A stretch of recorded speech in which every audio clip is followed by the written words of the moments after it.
This program features live coverage of an African safari and may include animal kills and carcasses. Viewer discretion is advised.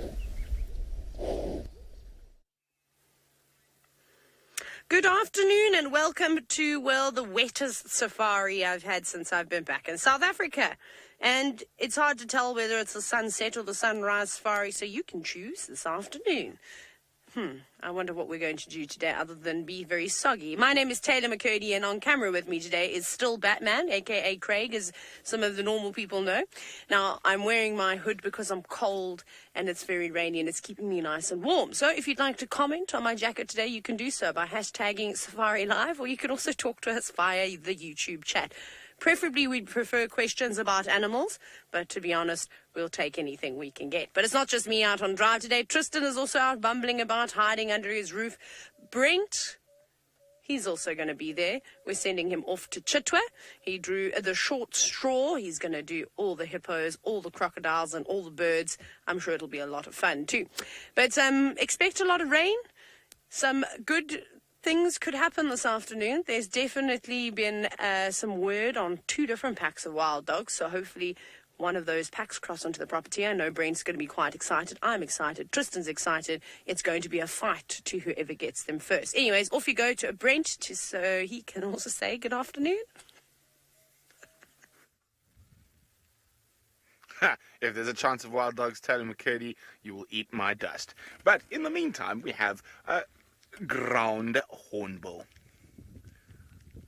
Beautiful bird, and they are endangered in southern Africa due to the fact of receding habitat.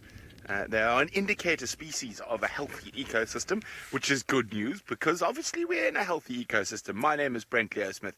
I have a dangerous Dave the Dimple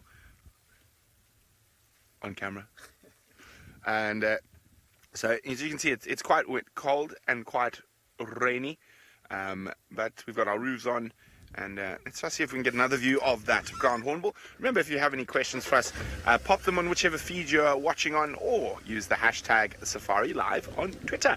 Can't wait to hear from you. Now, I've got a question for you, since we have spent a lot of time with ground hornbills over the years. Who can tell me how long does a ground hornbill live for? Hashtag Safari Live if you know the answer. How long does a ground hornbill live for? Say when, Davy? Oh, there's another one. There's a few of them here. The one's flying off, but we'll stick with the one that's not flying away from us. They are stunning birds, massively big. Size comparison, probably a bit bigger than a turkey. And they are incredible hunters, and they use that sharp beak of theirs to catch snakes, scorpions. They'll even off it goes. And you can see they're so heavy they need a jump start to get the wing going, so a little turbo boost from the undercarriage for them to get going and fly off. Lovely, lovely, lovely. Okay, so remember, how old are ground hornbills? Hashtag Safari Live. And I'm hugging my tea this afternoon because it is quite chilly, and it is very nice to have a comforting cup of tea. And I don't think Tristan's got one, so let's go see how uncomfortable he is without a comforting cup of tea.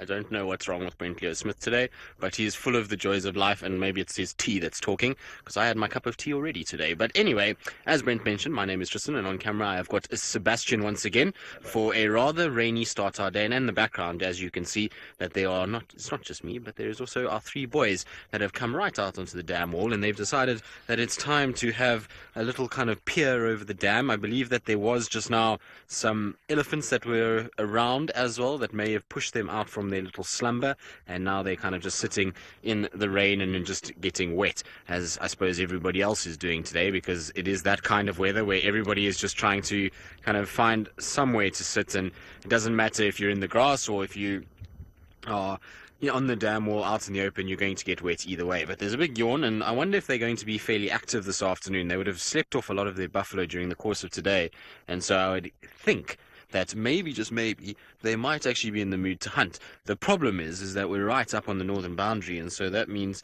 that they could potentially, unfortunately, get going and go straight north, which will end our viewing of them. I do apologize about the pole. The pole is obviously an essential part of a rain safari. It is going to be there most of the afternoon, so I do apologize about it.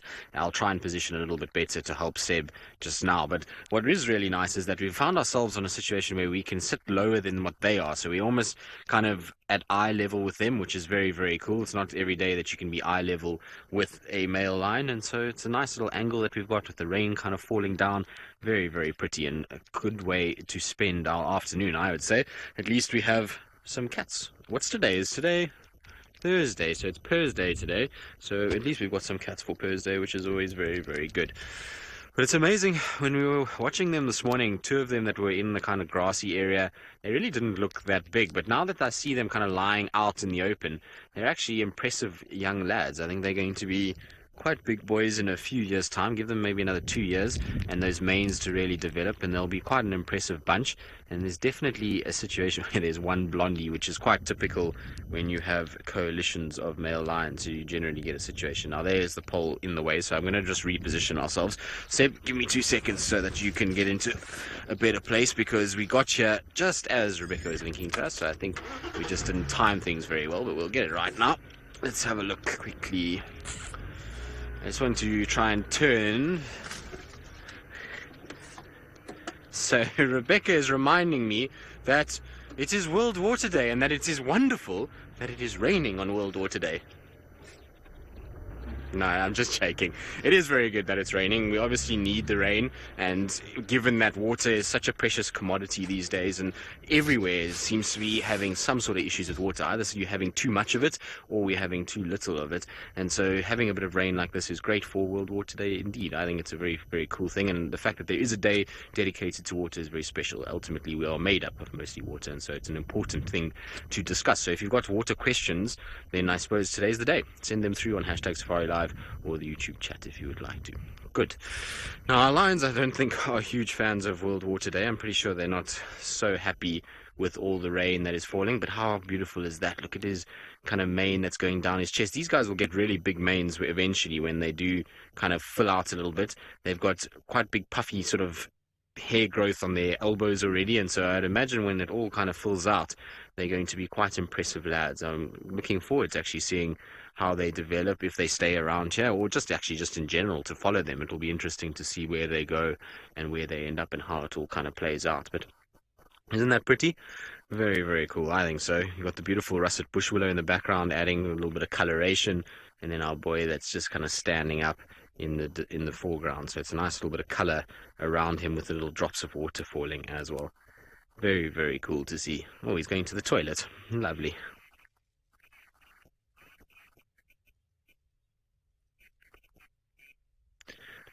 So, Paul, the Birmingham boys would probably have to be quite near to hear them. These boys are not really making too much noise.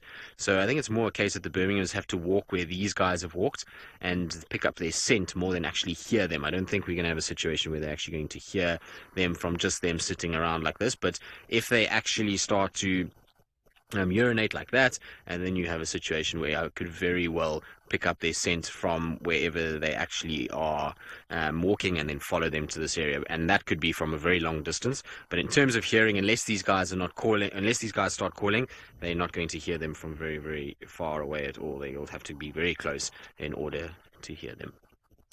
Very, very cool, though, at least that they're around. Like I said, it's going to be interesting if they do start to vocalize. I'm hoping that tonight, because it's going to be a rainy, dingy night, that it'll get dark quite early, and maybe that will allow these guys to try and have a little go at roaring, and maybe we'll get a situation where we'll hear them actually trying to belt it out, and we'll see whether they're brave enough to actually roar.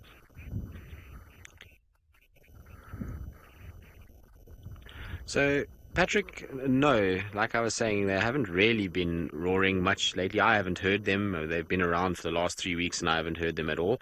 It's not to say that they haven't roared. Of course, they could have roared quite easily, and they could have roared in Buffelshoek, and we just haven't heard them. Brent is my neighbor, and so things are generally quite loud around the place and don't really hear too much of what's going on. No, just kidding. He's actually not too bad.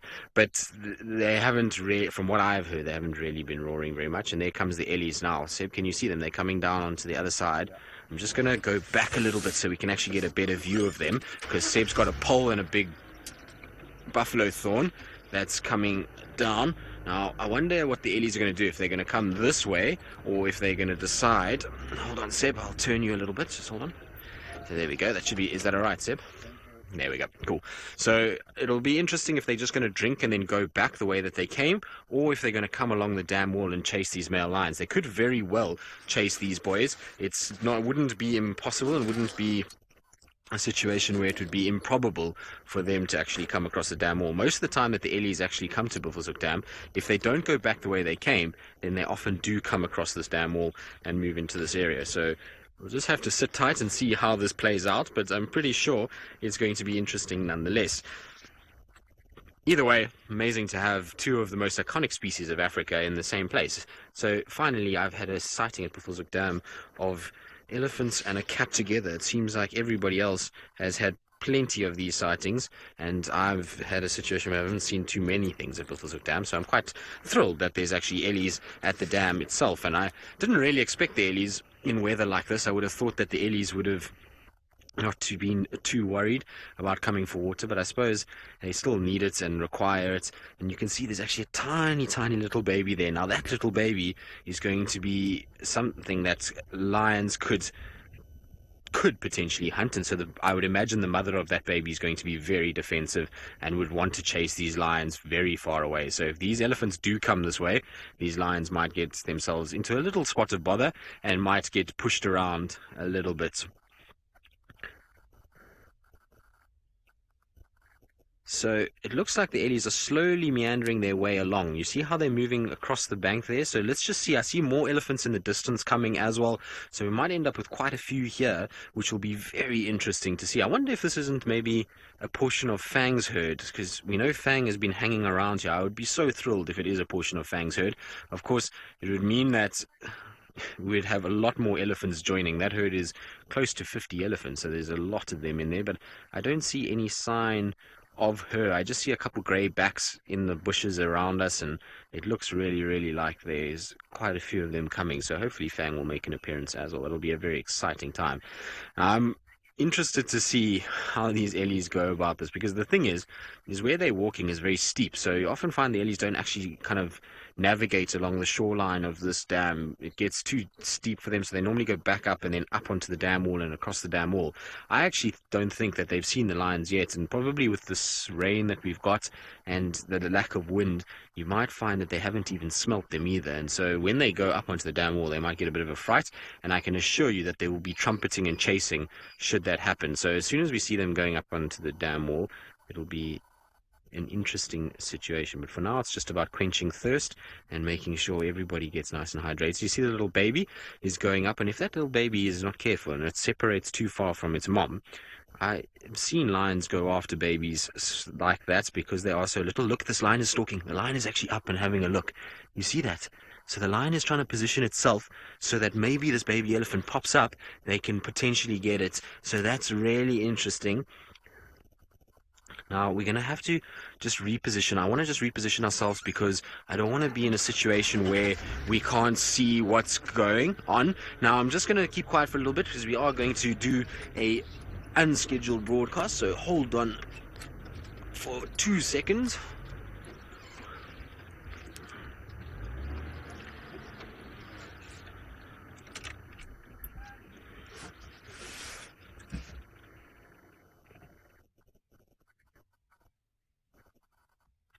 Well, good afternoon, everybody, and welcome to a very rainy, very wet South Africa. As you can see, we have got a standoff between two of Africa's biggest and most iconic animals. So we've got a big male lion that's busy stalking a tiny baby elephant. So there's a little baby that's sitting behind mom. The adults are busy drinking, and the little baby is wandering away from the adults every now and then, and that's why that male lion is creeping up there. It's seen that maybe, just maybe, there might be an opportunity to try run in and grab that little baby elephant, which is absolutely insane because generally we don't see lions hunting elephants very often. Now, my name is Tristan. On camera I've got Sebastian, and this is coming to you live out of South Africa. Africa, which means that you can ask as many questions as you would like to, and we'll try and answer as many as possible. And you can do that by putting them in the comments section below.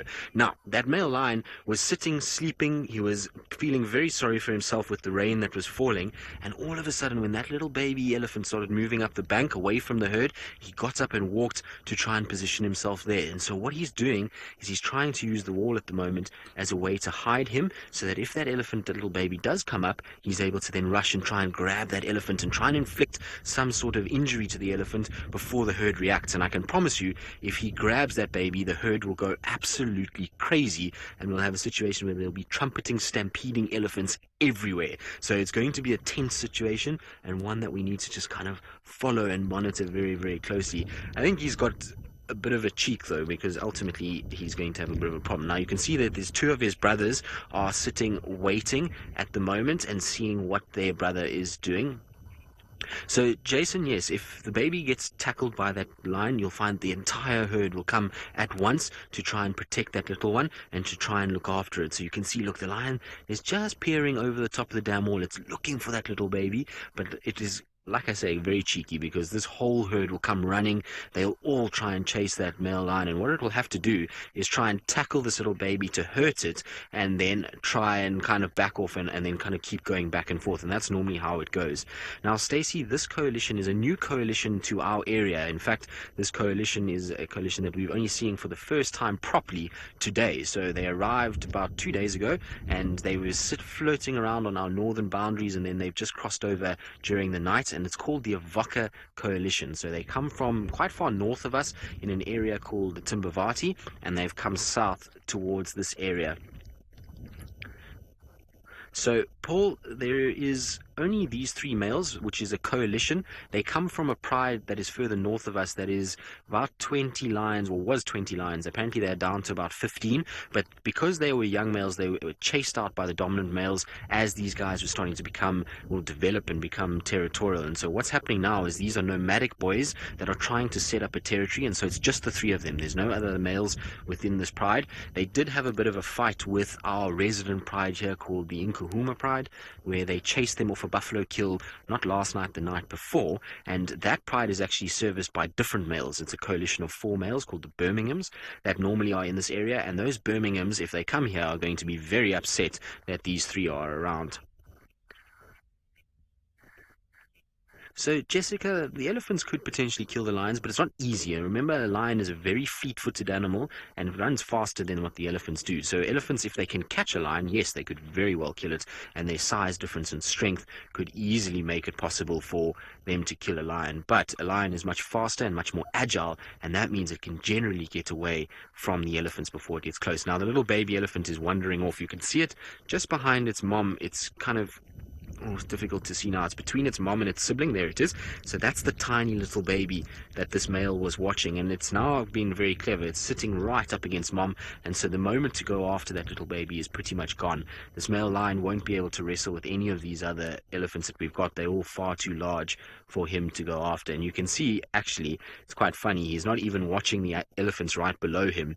He's starting to watch just the elephant right in the distance. You see, look, he's not really looking at those that are to his left. He's looking at the little baby that's walking off. But he's got really no chance, and there's very few lions that will ever get hunting of elephants right. It's not something that is easy to do. And you find a situation where most of the time lions get bullied. So, Bruno, you say, wow, this is amazing. It is amazing. This is a very, very special thing. It's not something that you see every single day. You'll often find lions lying and elephants moving across, but it's very seldom that you see a lion interested in actually trying to maybe chase or hunt an elephant. So it is a very special sighting, and having them in such close proximity is really very, very cool. And the best part about it is that we get to share this with all of you, and so you're a part of the largest safari vehicle in the whole of the world to be able to watch this and see this coming to you from South Africa. Now, Jamie, we all, I think, are all breathing a sigh of relief that the little baby will be safe and that the lion probably won't get it. Although you can never say never. Even from here, maybe this male can cause some sort of disturbance, that little baby maybe runs in the wrong direction and runs towards the other 2 male lions, and they can grab it. But I think at this stage we're pretty much all right. But you see, look, the elephants are walking along the bank, and they might disrupt these lions a little bit. So, Stacey, you say these lions look skinny or hungry, or is it just their age? So no, these guys are actually not skinny or hungry. They have been feeding a lot. They ate a baby buffalo 3 days ago. They then ate a bit of a buffalo not last night, the night before, and so they've just digested a little bit through the day. It's been quite a cold day, and that means that they probably utilize a lot of their resources quite quickly. The other male that is sitting here, so not the one standing, one of the ones that is sitting, is actually quite round and quite full at the moment. So he had obviously the lion's share, so to speak, of food. But I think these elephants have now smelt these lions, because they've all of a sudden started putting up their trunks. Look, you can see it's basically a face-to-face between the elephant and the lion. So the elephant is there, and the lion is just on top looking at them. And you can see how that elephant was putting up its trunk. It was trying to sniff. And look what the lion's doing. The lion's going down behind that little embankment so that it can hide away, and then it can walk all the way along back towards its brothers without the elephant seeing it and therefore chasing it, because it doesn't want to attract too much attention. There, now the elephant has spotted it. You see, look, the elephant's tail has gone right out, trunk is up, ears are out. So it probably spotted a bit of the movement as well as smelt that lion, and it's reacted immediately. Let's see if it's going to come up and chase this lion. It'll be interesting. It's a very steep slope that elephant has got to go up. It's going to be quite difficult for that Ellie to actually get up there, but you never know. The lion's lost interest completely now. He's just wandering off, and probably better, because otherwise he was going to get himself into a lot of trouble if he stayed where he was. Carol, no, I don't think the Ellies feel trapped at the water's edge. They can move both ways, so they can either go back from where they came or towards where we are. They can also go up the bank if they should want to. You can see that they're not really too phased. It's not like they are shouting or vocalizing in any way. So I think that they're okay. In fact, two of them are having the biggest game. The two young sub-adults in the background, they are pushing each other around and having a wonderful time of playing and having a bit of boisterous teenage nonsense. So, Rick, even if lions are not that hungry, they still will go after any opportunity that comes their way. They are opportunistic animals, and so if you have a situation where they're sitting and they might even have been on a kill, full big belly, and all of a sudden, let's say a buffalo walks past, they are going to try and go after it, because they don't know when their next opportunity is going to come, and so they'll take any opportunity that they can get and try and go after it. But look how cool this is. Look at him walking up towards the brothers, and we're almost at an eye-level view. And there'll be a bit of bonding. Look at that little head rub. How cool is that? So lots and lots of bonding takes place between these coalition members. These guys are going to stay together, and they're going to rely on each other for the rest of their life in order to stay safe and to try and dominate an area and to try and secure a piece of land that they can then mate and find food. And so it's important that they maintain the bond and this sort of relationship between them by nudging up and just kind of strengthening that. So, Gloria, yes, male lions do hang out together regularly. They form what's called a coalition, and coalitions can be anything from 2 lions all the way up to 6, 7. The most I've ever heard of personally was 9, but they didn't actually stay together for a very long period of time. The most that I've seen stay together sort of throughout their life was 6 males, and even then they split up a little bit. But it is common to see what it allows them to do is it allows them to dominate bigger tracts of land, and when they dominate bigger tracts of land, they can find then more food, more water, and more females. And even though there might be, let's say, 3 in a coalition like this, they can dominate maybe 3, 4 prides because of the 3 of them, and they're able to then chase out single males or even 2 males, and they can then take over 4 prides. Each male will still get an opportunity to mate.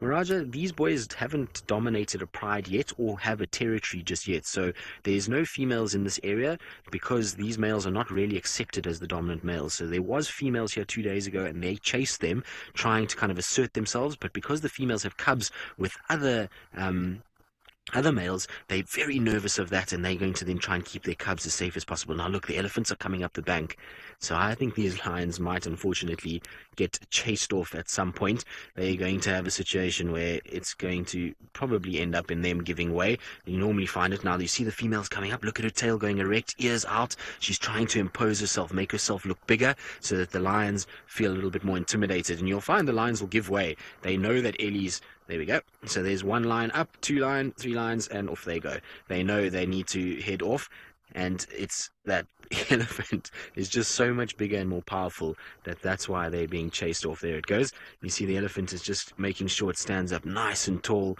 and shows the lions exactly who is the king out here and who's the biggest. And it just goes to show that in nature, size does matter. Now, hopefully our boys don't walk too far because it gets very thick inside there and we might lose view of the boys. But you can hear the ellies actually grumbling a little bit.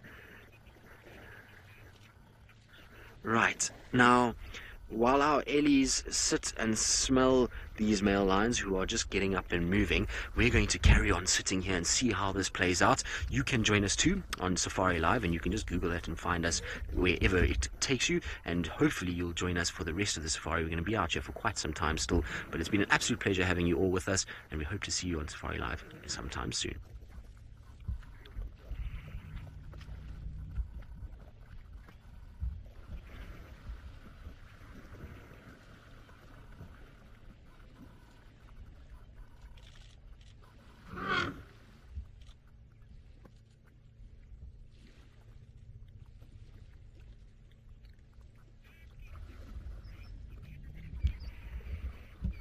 Right, so that was very, very cool, and glad that we did that. You can see some of the bulls are now starting to swim, so we've got some of the youngsters that are in the water. They're not going to be in there for long, I don't think. It's not hot enough to keep them in there for a long period of time, but let's see how it goes. You know how young elephants can be. They can be a bit boisterous. I'm going to try and just reposition for Seb, because otherwise he's trying to shoot through a tree. So let's try and go a little bit further back again. Just remember that we've got these poles, so I don't want to... Seb, if the poles get in the way, just tell me. Yeah, that's fine, thank you. There we go.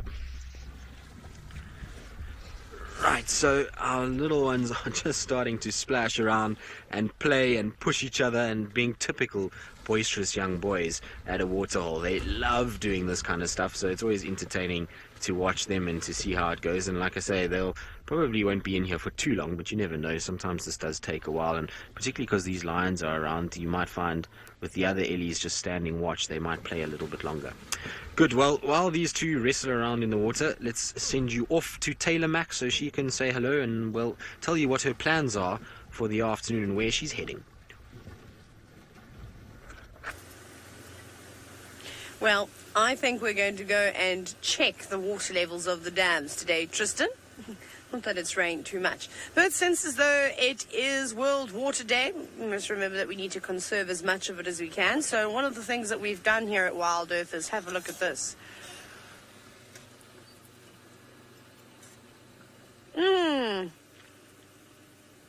So nice. There we go. Got a quick drink of water while we go. We collect the water on the roof and then run it straight down and into your mouth. Sorry, now I have a problem. Now I want to turn the radio down, but it's not simple in this car. That's why I don't have the Game Drive radio on ever. It's the worst invention in the whole entire world, in my opinion.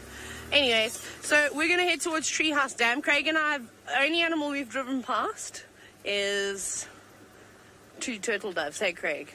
I think we did drive past 2 turtle doves a little bit earlier, but we haven't seen anything. Not an impala, not a warthog, not any of the animals, not even a yellow-billed hornbill out this afternoon. I think everybody's tucked away and calling it early, but I'm pretty sure the blacksmith lapwings are going to be there to save the day, so we'll spend a little bit of time with them, perhaps an Egyptian goose, maybe 2 if we're really, really quite lucky. And if you're wondering why my hat is wet, it's because, well, it's raining outside and I had my hood on, so I'm going to put my hood back on to keep my hair dry, because that's the most important thing that needs to stay dry this afternoon. But the elephants don't mind getting their hair wet, so let's go watch them swim with Tristan. Well, they are definitely not minding getting their hair wet. It's a full-on fiesta in the water at the moment. I suppose if you're getting rained on, you might as well just get properly wet and go into the water itself and really kind of get yourself properly wet. But you can see they're kind of pushing each other around every now and then. There's a lot of playing that's happening, and these guys are having the best time at the moment. How cool is this? And poor hippo is hating life. It's getting pushed around all over the place, and it's probably like, it's just here with all the bubbles. You can see there's bubbles everywhere. This poor hippo has had to dodge elephants left, right and center. Every time it tries to move in one direction, the ellies get pushed in that direction, and the poor hippo has to then kind of go another way. So I'm sure our hippo is not very happy with the noisy neighbors that have entered the fray and the boisterous boys that are around. So I believe you guys can hear the splashing and the clashing of tusks. Now there is going to be a vehicle that's going to come past, so that might just make a little bit of noise.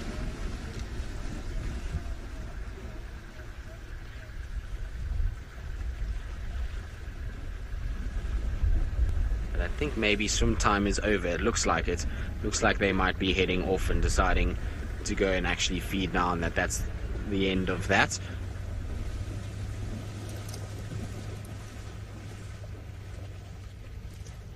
Yep, there we go. So that's the end of that for now.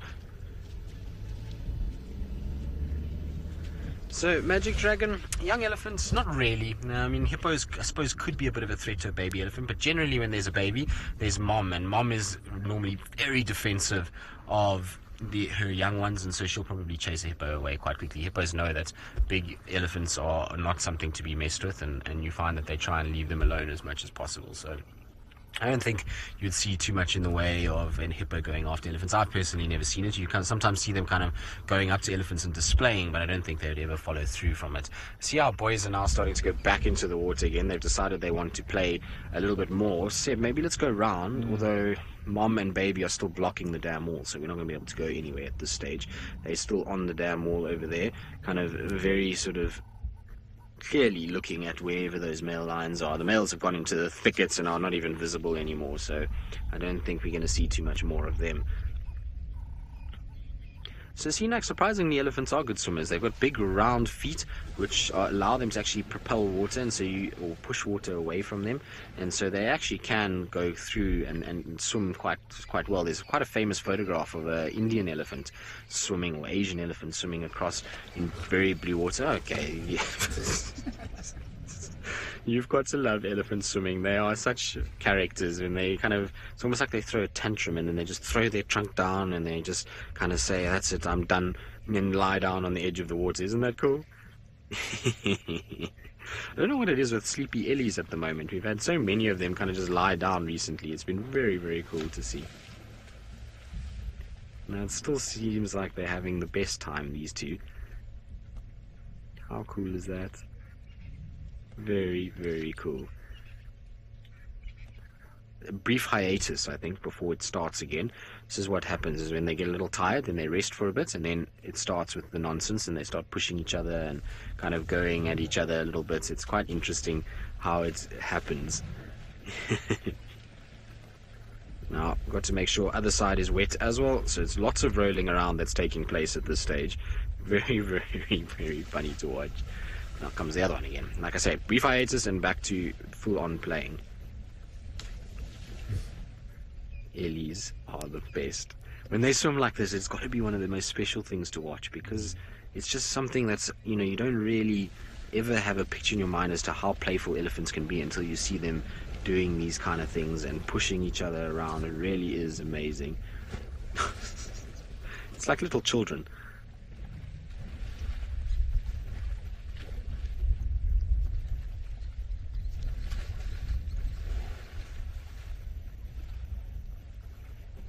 I wonder how long this will go on for. Maybe it'll be until the female and the young one disappear. They seem to be kind of moving off now, so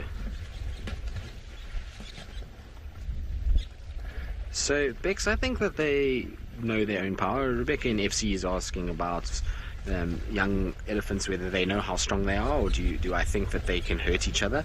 I suppose every now and then it gets a little too much and they do hurt each other, and then you'll find that it kind of separates, but I think they pretty much know how strong they are, and I'm sure that they have thick enough skin, and that they're able to deal with one another's nonsense as much as possible. But I'm pretty sure there's every now and then you get some issues. Right, well, we'll keep watching our Ellies, and while we do, let's send you back across to Taylor and see if her lapwings at the water are being just as boisterous as these two.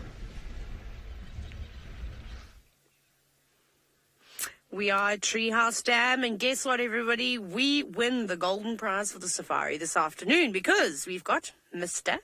and Mrs. Blacksmith Lapwing. Hello, you two. off they are. Still busy this afternoon, not letting the rain get them down. Still walking about, not as quickly as they were last night, but still looking for insects. That's actually quite interesting. In the last couple of days when we've been seeing them feeding, they've been feeding on the surface of the water, because that's, of course, where all the little insects have been. But today, however, is not as hot. So they seem to be dropping their beaks down a little further into the water too. So I suppose not only are they feeding on insects of the water, they could be catching little water striders, other little water bugs that are perhaps moving around in there. You know what? And it wouldn't surprise me if they caught the odd tadpole too. I don't think that they would sort of say no to something like a tadpole. Looking very carefully. It must be a bit harder for them to find food. Now, Francis, you're wondering if these lakes are formed by a nearby river or rain. This is actually done by rain, in fact. So, Treehouse Dam, I suppose, well, we've got a dam wall here, seems to hold water the best out of all the dams in the property. But it is indeed from rain. So we don't pump water into here at all. The only area that we do pump water into is a small pan. And I don't even know if that pump is still working up near the dam cam. So not Vuyatela Dam itself, but there's a little pan up top, which we often fill up, but I haven't seen them putting water in that once since I've been back. So this dam's still got quite a bit of water in. I'm hoping that we get a bit of a downpour a little bit later this afternoon when we're all tucked away in bed. Well, not this afternoon, this evening. I mean, that's going to be the ideal thing. If we can get 30 mils of rain, it'll be really, really quite nice. These dams will fill up perfectly and it will push us through. Probably not till the end of winter, but it will just do enough though, however. Oh, very exciting. It seems as though elephants are the theme of the day today. Not with me, but with Tristan and now with Brent. Well, it seemed quite fitting that it's World Water Day, so we came to the largest water hole in the northern Sabi Sands, Chitwa Dam. And there's a lovely breeding herd of elephants that just finished their drink and are now meandering slowly along the edge. And it's definitely raining quite a bit harder here on Chitwa than it is on Djuma, but I think that weather is heading towards Djuma. Oh, crocodile. There we go. Crocodilian as well. And you can hear the of a hippo close by. But I think we'll come back for the crocodile and hippo. Let's get into a spot for these ellies. This hippo's having the best time. Cavorting. A cavorting hippopotamus. Okay, let's get into a spot where those ellies... Oh, here comes the rain again. Sinak's wondering...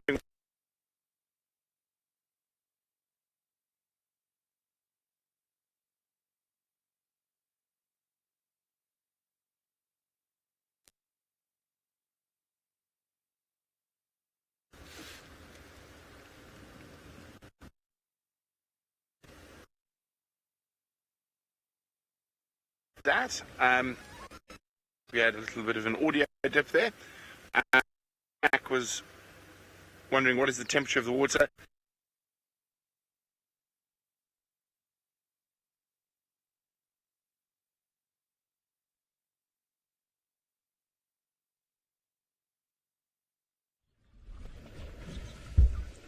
Well, I can't say that Brent Leo Smith is not a colourful character at all, but we are sorry about that. We just had a little technical thing. We were busy filming some slow motion stuff for some of our Safari Live stories, so I do apologize about the little black screen. But anyway, our ellies are still busy at it. They're still going crazy and still kind of moving around and splashing about.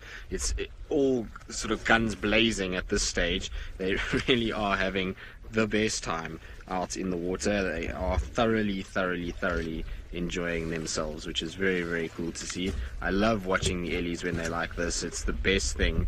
And you find that they kind of, the way that they do this always brings out the joy in anybody. I'm yet to see somebody that does not enjoy an elephant swimming and pushing each other around and having a bit of a play date with one another.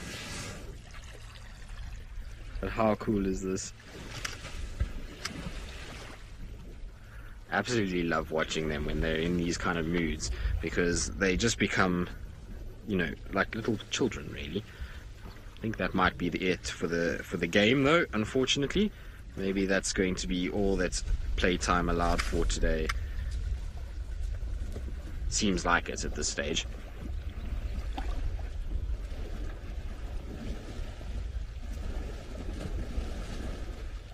So, Sinak, you're asking what the temperature of the water is here. I don't know. I haven't, long time since I put my foot in Buffelshoek Dam. But I would imagine that it would be fairly warm. Probably find, I would say, maybe low to mid 20s in Celsius. So, maybe a little bit warmer than that. Maybe even high 20s. I'd say probably around 26, 27 degrees. Maybe. I mean, it depends on the weather. Now, today, we would have lost a lot of temperature. But be about somewhere in that general sort of area, I think. Roughly. Might be wrong. We'll have to get a thermometer. Now here comes trouble, because here comes another bull that's coming down, and I think we're going to get another pushy argy-bargy session. So there's our other bull that's just coming in and kind of making his way towards this area, and the other one that was pushing, was a part of the original fight, is now moving towards him. So I'm pretty sure we're going to see a whole bunch more fighting and carrying on as we go.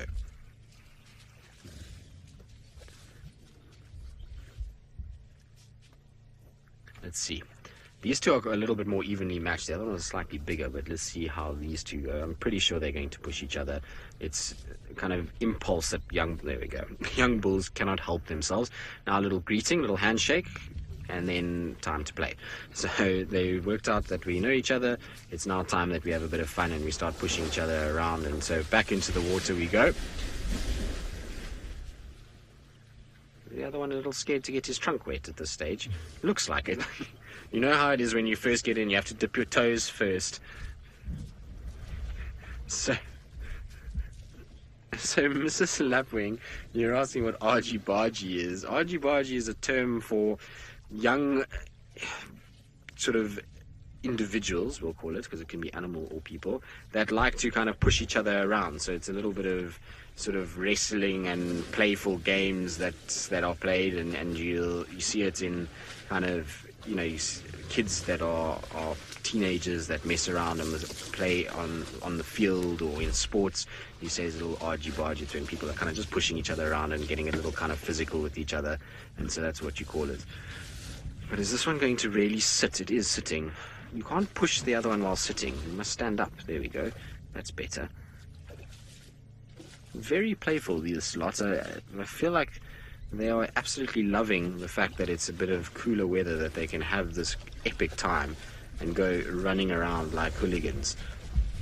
Now they're going to go join the third one. So let's see. Are we going to get a whole bunch of them all together? It looks that way, doesn't it?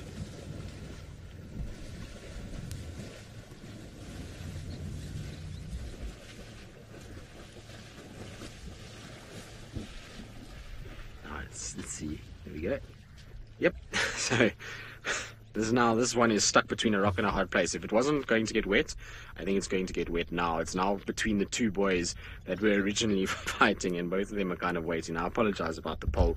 It unfortunately is what it is. It's going to be in the shot for now, and as soon as these bulls decide to go back into the water, it will disappear again. But for now, we're going to have to just see. There we go. It's now getting pushed from behind, and it's going to get pushed straight into the face of the other one, and so I'm pretty sure water is where it's destined.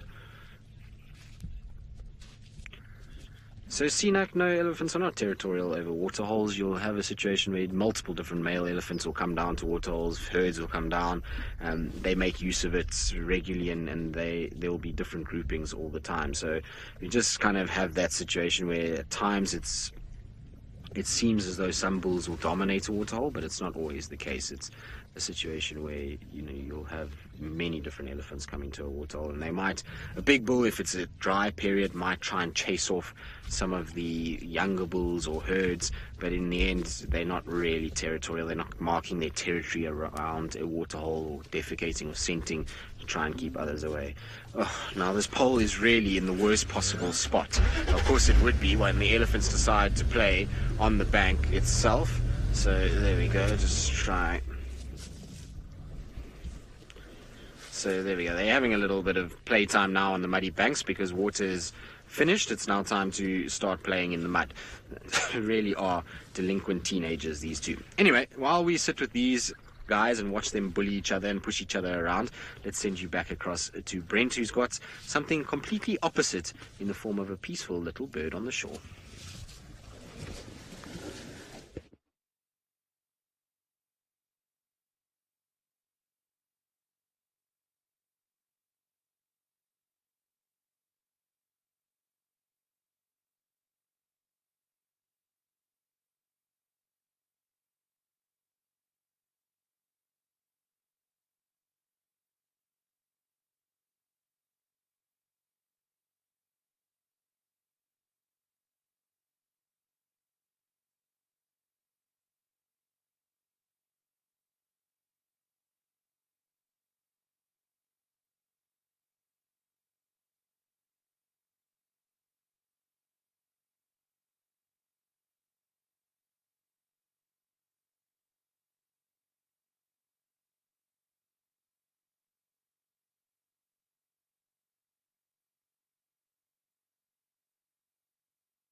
Gone quiet, which can only be described as something happening in the universe, but it seems as though it's probably just to do with his mic or something to do with Chitwa that he's battling to pick up. So also you might have seen that black screen again, and it's because we were doing the slow-mos again, so I do apologize about that. We're just trying to get some nice footage for, like I say, some of our stories that we do afterwards, so I do apologize about all of the little glitches that are happening at the moment. It's live, it's television, so it does happen from time to time. But now the three of them have joined. Our hippo is still not loving this at all. He is kind of coming across, and just, you can see that is a hippo that is not very impressed with the neighbors.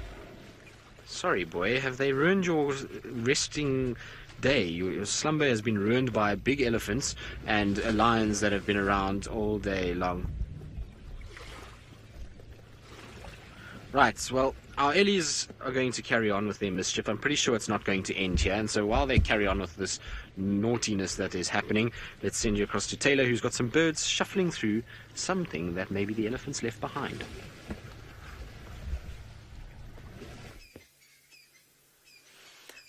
I'm not shuffling through anything for a change, but this southern red-billed hornbill is doing a great job at dismantling that elephant dung.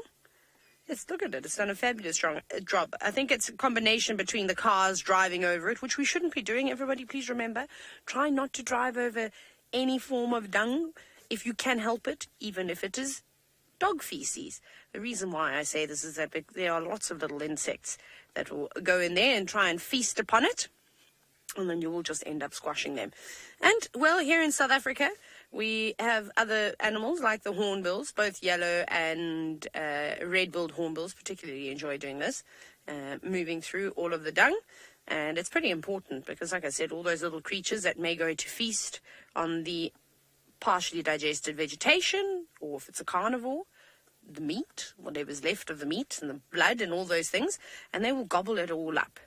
But these guys are looking for insects in particular, and I don't think that was really too fresh. I think that's from a few days ago, which would have been perfect for it, because that means it would have given those little beetles and things and larvae some time to get on in there. Now, done with the dung, though, into the grass, where there could be caterpillars and grasshoppers and all sorts of other wonderful creatures.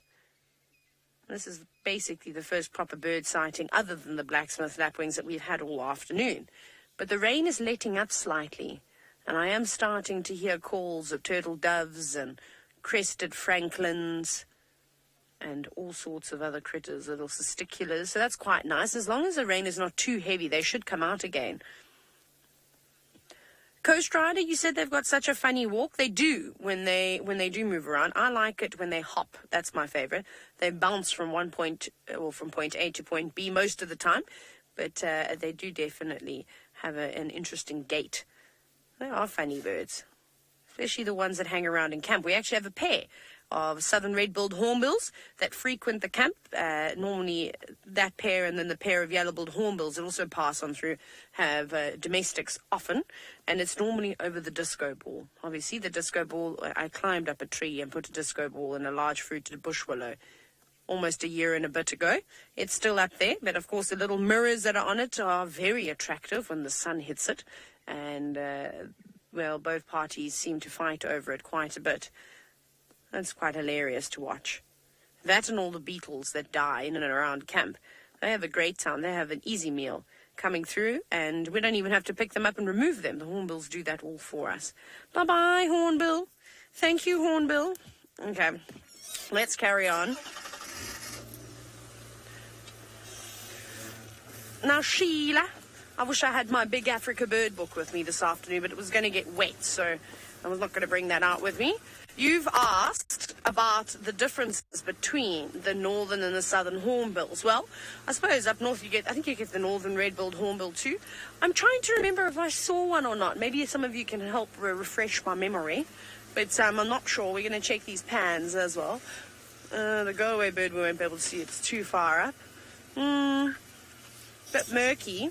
It's going to venture on in a little further here. Wait. Craig, and you can't really see the dam, hey? I just want to go into that wallow. 2 seconds, sorry. I'm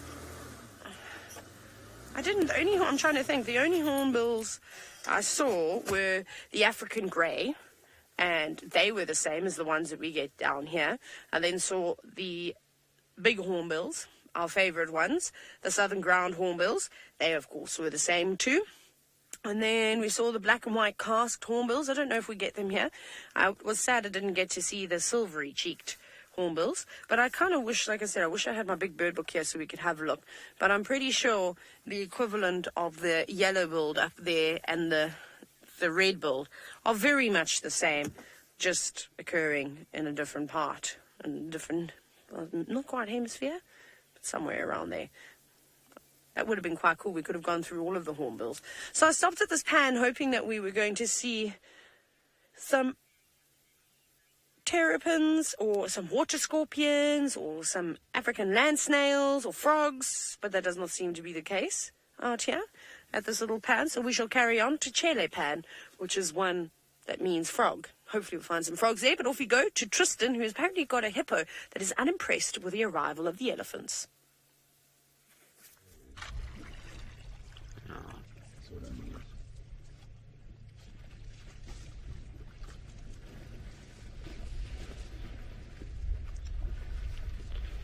Well, we're still sitting with our ellies and still enjoying the fact that they are swimming around and taking it as fun and as kind of easy at the same time as they can. I feel sorry for this hippo. He's really having a tough time. There's so much noise and boisterousness all around him. I think all he wants is just to chill, and there's just more and more ellies arriving by the minute, so there's a whole bunch more that are on their way. Whether they're going to join these boisterous three, I'm not quite sure, but how cool is that to have a hippo with the ellies behind? Very, very cool. Now let's see, is this ellie going to go in? There's another ellie that's coming on its way, and he looks like a much younger bull. Yes, here he comes. So that's another one, and there should be another 2 youngsters that might join in on the fun eventually. There's also some behind us, which is the tiny little baby, I think, that's behind us. Yes, there's the tiny little one. And so the lions, I don't know where they are, but hopefully they have gone a little bit further away, because that little one is obviously going to be in a little bit of danger. But how cool is this? Anyway, we're going to do another little live broadcast, so I'm just going to keep quiet for the next little bit.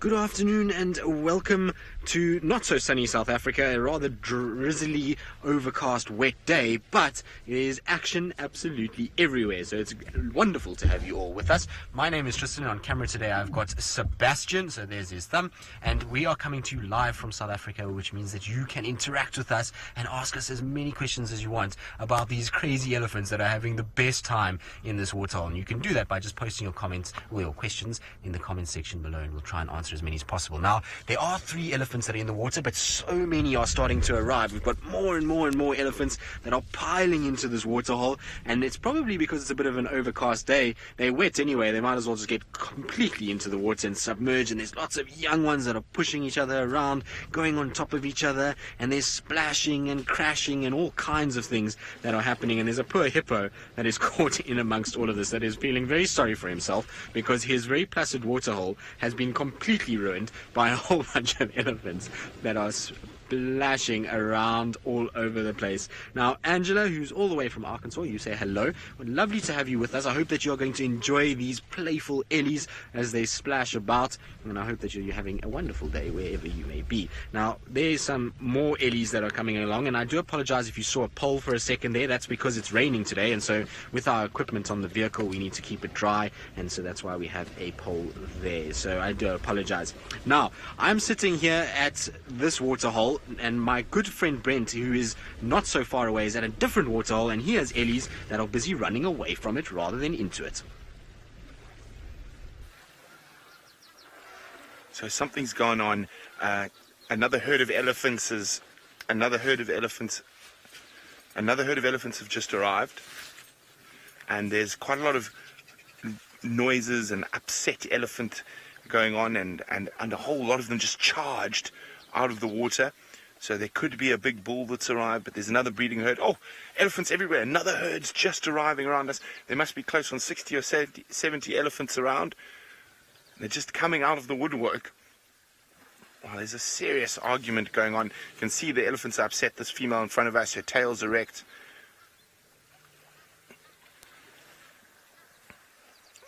Now, Kimberly says, do they mind us being so close? They don't, Kimberly. The upset at the moment is all upset with other elephants, and lots of trumpeting. So maybe it's two herds that don't get on too well. And there we go. You can see some of them. That's where that big sort of commotion went on. But now the rest of the herds are splashing around in the water. So, by the way, my name's Brent. So we're about 20, well, no, about a 10-minute drive away from Tristan, and there's just elephants arriving. There's a group of young males here, or let me go backwards a little bit, who are having the absolute best time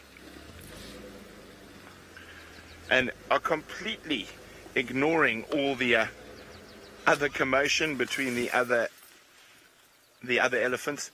Let me try go back a bit further, Dave. Let's turn this way maybe a little bit. Sorry, we've got roofs and rain covers on. It's been raining all afternoon. So there we go. I think there we go. Try to keep my head out of your way. Isn't that beautiful?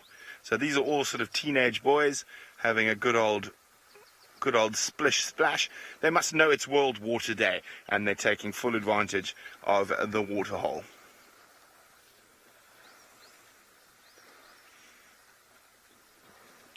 It's always such a special sighting to see elephants swimming. And the teenage boys, oh, it's Fang's herd coming in. That's all the commotion. Fang, here comes Fang. Now Fang is that female elephant there with a very distinct backwards tusk, and she's got one of the biggest herds in this area. So there we go, that's her. And this is going to be special. We had her swimming a few days ago, and she's one of the few adult females who really enjoys a good swim. So here they come charging in. Absolutely stunning.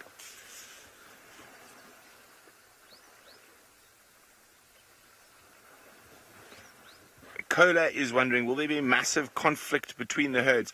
What I think happened here is that the herds actually got separated, and all that trumpeting and roaring and grumbling was actually the two herds joining. And there we go, you can see a Chitwa safari vehicle also enjoying this incredible sighting. We are on Chitwa at the moment, and the lodge is just behind us. Rochelle says, oh my word, there are so many elephants. And Rochelle, there's still more coming from a distance away. But look at that little one charging in. Yay, swim time. So even though it is a cool day today, the water's probably quite warm, around 20 degrees Celsius. So the elephants really enjoy a good swim. I'm surprised that some of those young boys haven't decided to start chasing the hippopotamus yet. They do that from time to time. Monique's wondering, will the matriarch swim or look after the herd? Normally they don't swim so much, but I have seen the matriarch of this herd. She's walking towards us at the moment, a little bit to the left. There she is. That's her there. That's the matriarch. That's Fang. That's her nickname, with that backwards facing tusk. So I have seen her swim on quite a few occasions. Now I'm in a position now where we're about to get surrounded by elephants, and one must always be careful. Sorry, my head's popping into that, but I'm trying to make sure the elephants don't get all around us. And I'm just keeping an eye out. There's elephants going to the left of us, to the right of us. We've got a cheeky young boy who was charging towards us. Don't you start nonsense, mister. It's actually a cheeky young girl. Brrr. Funny little trumpet. Now, when you... Oh, look, it is a little boy, sorry. I was right. Look at it, having so much fun on the slippery bank. Now I've got an elephant literally 2 or 3 meters away from me down here on my right. You can see all the ellies right here. Now a lot of people start moving in this situation. We're about to get surrounded by elephants, and when you are in these situations, it's important to be very calm and not move at all. I'll keep talking, I'll keep my voice calm. That normally keeps the elephants calm. And judging from all the elephants, there's no sign of aggression towards us at the moment. They're just passing through. This is a herd I know very well. I've been watching them for 3 years. Hi, guys. It's okay. It's okay. It's okay. So it's important to stay very calm in these situations. So as you can see, we're surrounded by elephants.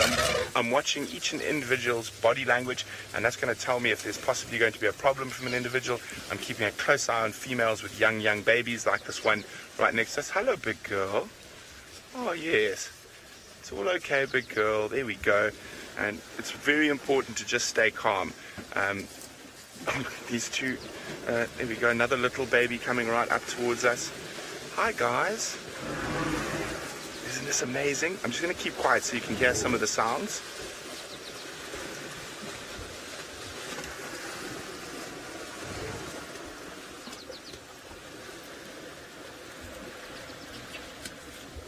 Look at this one. Oh, to you too, naughty little boy. Don't you trumpet at me, I'll sort you out. Yes, off you go, down the hill.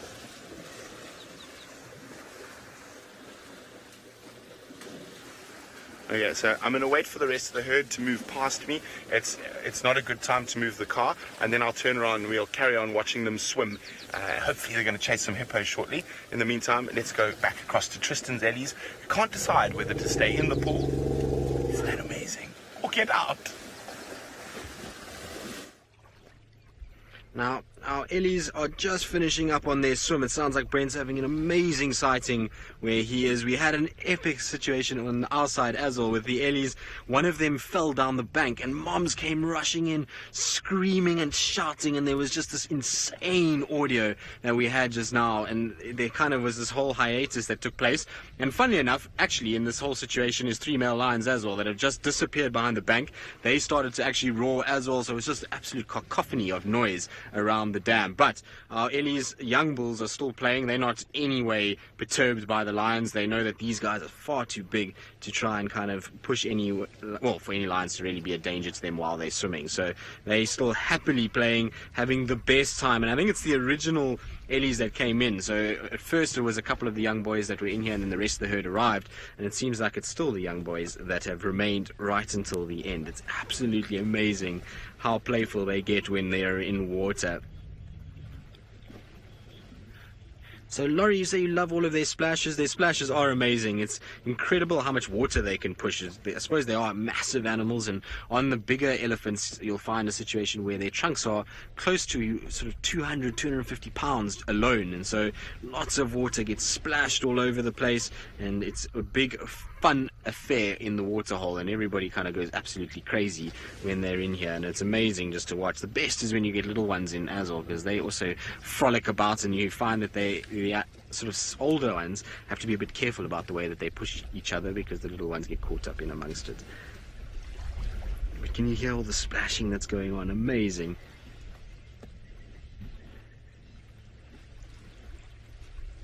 Very, very cool to see. It's a special thing to watch Ellies at play like this. We've been fortunate and spoiled that, like I say, Brent has got an amazing herd all around him, and we've got just absolute playfulness on our side. It's an elephant fiesta this afternoon at this stage of the game. We've had just elephants all over the place. Look at this.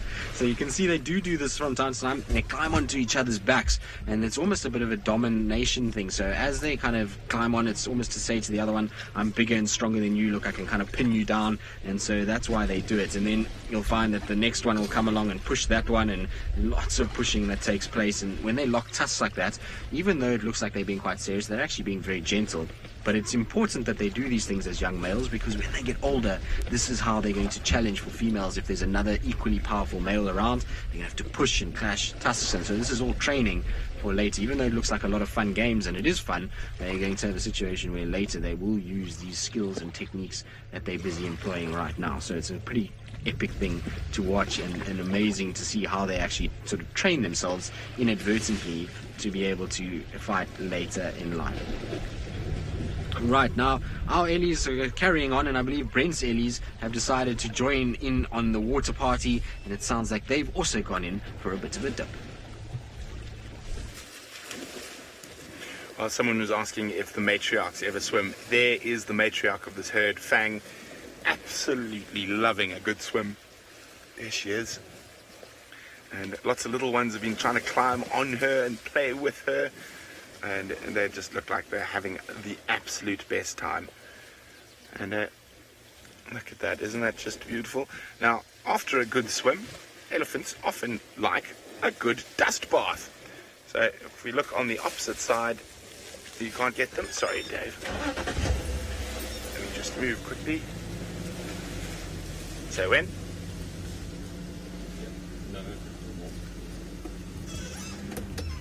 There we go. After a good swim, it's always nice to have a good dust bath. So there we go. Look at them enjoying that nice soft sand. Still special to have Ellies like this. And Derek was wondering, do elephants ever become, or hippos ever become aggressive with the elephants?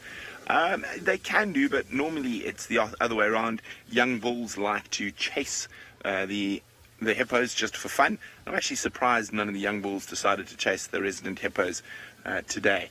But here we go. You can see flipping and flopping in the sand, and it's a good spa day for the elephants.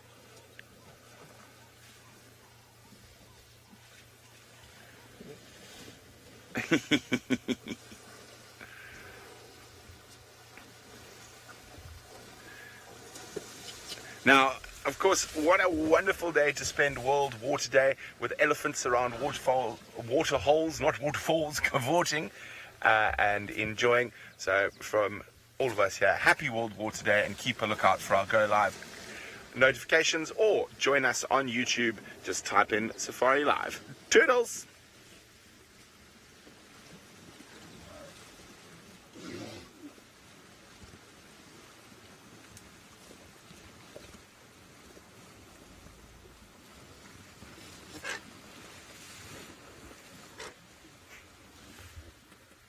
Look at this little one here, Dave. He's arguing with the hill, trumpeting at it as it.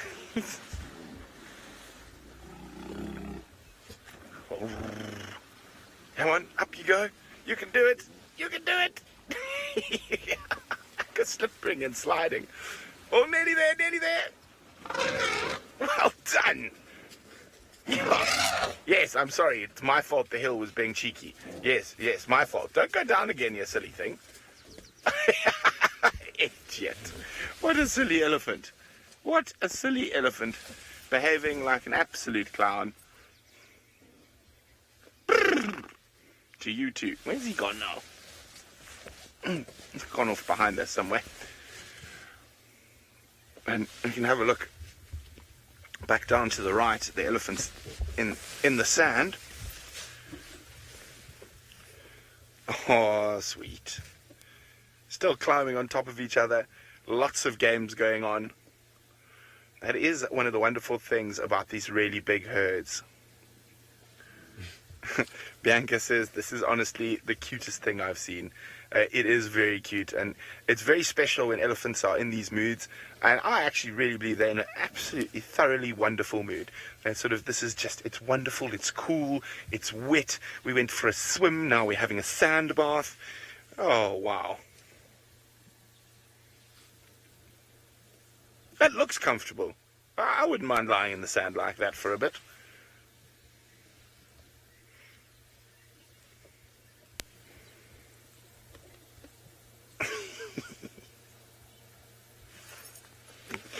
Very, very special.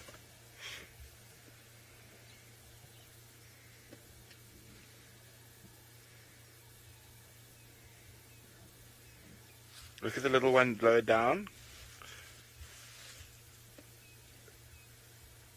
Look at that. Too lazy to move.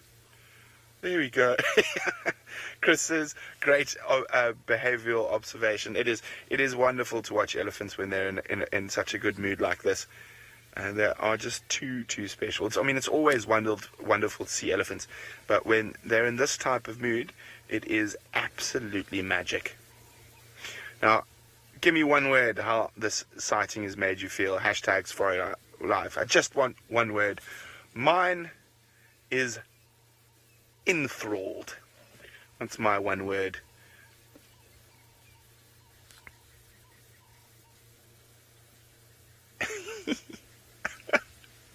What are you doing, you silly little Ellie? Instead, pushing sand down the hill. Oh, don't fall over. Don't fall off the edge. That would be quite funny, though.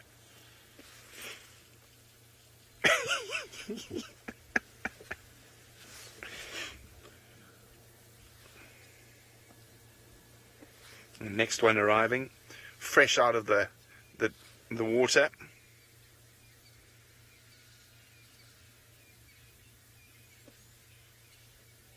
Very, very special.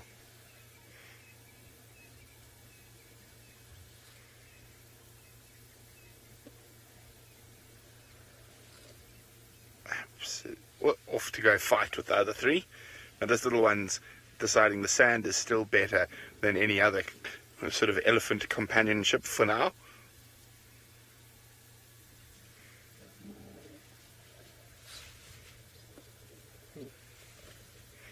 Leave me alone. I'm just staying in the sand pit. Why do you have to come bully me now? I was quite happy all on my own.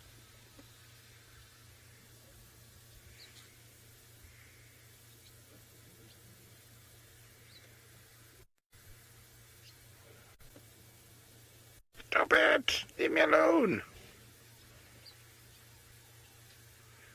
Leave me alone! Leave me alone, you bully! Now, there's almost been a word from that little family group, and there's only those two left. So it's going to be interesting to see whether that one's decided, okay, Mom's called, it's time to go, and I'm getting bullied by a teenager, I'm out of here. That's it, you've ruined my sandpit. I'm going to go find my mother, and she's going to beat you if you keep doing that to me. Mom! Mom! Mom! I'm coming! Mom! He's bullying me!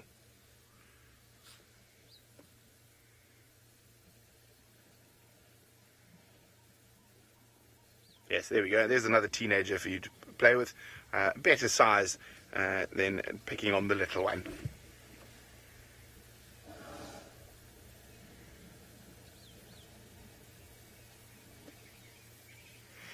Well, we're going to spend some more time at the dam here. There's still lots of elephants around. We'll see what they get up to next. In the meantime, Taylor has found a creepy crawly.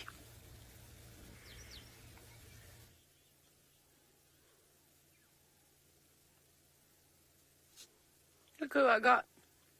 Mildred. Mildred's been crawling around on my hat, as you can see, doing all sorts of creepy things. I saved it from being eaten by a hornbill. I couldn't. It's such a fantastic specimen of a millipede. Please don't touch my face. Please don't touch my face, Mildred. Please just stay on my hat. We're trying to locate her safely. It's not comfortable when she touches your face. But weird. A little bit creepy. Her feet are like Velcro. Even though I've got nothing Velcro on my body. She's incredibly nimble. This one's got strong feet. I even found an ant that was stuck to her feet. And then I saved the ant. We are going to release it. You can see, look at all the stuff it's put on my hat. Isn't that nice? It was clean. It was a very clean hat earlier today. Not anymore. Where's she gone? She's still there. Mildred? Not in my hair either. No. They're pretty cool little creatures. This one in particular is quite relaxed, as you can see. Normally they curl up in a ball when they feel threatened, and then they often defecate. Most of you know that they contain small amounts of cyanide. So you wouldn't want to eat one of these. And she's huge. Must be about 20 centimeters in length, easily. Almost the length of a ruler. A really, really big one. And down she crawls, down my arm, with absolute ease. I will release her in a minute, don't worry. Look at the beautiful coloration. You get different coloured millipedes as well. Some have more red on them, black. They normally do have contrasting colours like this. And you can see she's got the orange legs and the slight orange between a sort of exoskeleton. Oh, she goes, crawling down my arm. She's going to come back up the other side. Come here. Where'd you go? You've got to be gentle with them, and then they normally don't mind so much. But I'm going to put her back. Okay. Well, Craig and I came up this road. I can't start the car. Because we thought it was a leopard. There were lots of francolins going ballistic and making that terrifying noise that they normally do. It wasn't. It was a snake eagle that was sitting up in the tree. That was terrifying them, so that was a bit disappointing. Now we think that water has got into our car somewhere because it's making a very strange noise. So might have to go home. No, Rad, Dad, you're wondering if Mildred's bite is toxic? Well, let's have a look and see if we can actually have a look at her head. Now, you can see... Are you going to stay still enough so that we can see? No, Mildred, we're trying to look at your face. Maybe, Craig, you can navigate there. She doesn't have massive mandibles. Remember, they're feeding on decaying vegetation. They typically like old leaves. It's their favorite thing. She's rearing now, though. Settle, Mildred. And that's just the pet name we give all millipedes. They're called Mildreds instead of millipedes because, you know, why not? So her bite, I don't think, is what's got the cyanide. I think she's actually just filled with it. She's able to synthesize it. Because I'm trying to think, all the leaves and things that she's feeding on doesn't necessarily have cyanide. So I wonder how she does synthesize it. And she doesn't have eyes either. She's got sort of nerve ganglia that will help her feel where she needs to go. That's why I think she's trying to climb up a tree now, trying to feel if there's anything that she can sort of grab that's above her. No. Just carrying on along my arm again, going to go the same pathway. So cool. And you always see them coming out after the rain. I reckon you need to eat about 100 of these before you can be affected with cyanide poisoning. Anyways, we may have to slowly make our way back to camp. So, Conrad, I hope you're ready for us because our car's making a horrific noise. It sounds like a relay or something has got wet. I'm worried I'm going to break jigger. So we may start returning home. But off you go to Tristan, who will keep you entertained with his swimming elephants. Well, not so much me this afternoon. It's been more the elephants that have entertained everybody by playing and going crazy the way that they have over the last little bit. So what we're just trying to do is just trying to reposition ourselves slightly because they're quite far away and it's not really kind of as close as we wanted it to be. So what Seb and I are going to do is we're going to try a little sneaky and see if we can get ourselves into a little bit of a different position, and while I do that, Seb is going to wipe his lens because there's a bit of rain that's filtering onto it. Now, interestingly enough, for those of you that weren't watching our broadcast just now, the Avoca males were roaring. So if we were talking about it that we hadn't heard them roar, well, I can tell you right now that they most certainly are roaring, and they roared full steam ahead. The elephants were trumpeting, and they decided, well, we're not going to let you kind of make the rules around here. We're going to roar our hearts out too and just tell everybody exactly where they are. So they're somewhere on the left. We'll go and find them again just now. But for now, we are on elephant duty, and so I'm going to just try and position ourselves in a little bit of a different spot. This is a spot that we used before when animals come down to Buffelshoek Dam. It's a place where they sometimes come to drink, and so if you plan it carefully... Now, sorry, Seb, that's going to be a bit of a bump now. There we go, there's a bit of a bump, and over we go, and into a little ditch we go. Oh, now I've stalled the car, oopsie. Let's not do that. Now, we'll get ourselves down eventually. It's just taking a little bit of time. So, we'll just try and get round a little bit. Now, Rebecca says awkward. It's fine, Rebecca. You come drive a car and talk and try and see where you're going, and we'll then discuss your driving skills when you do. There we go. So that's what we wanted.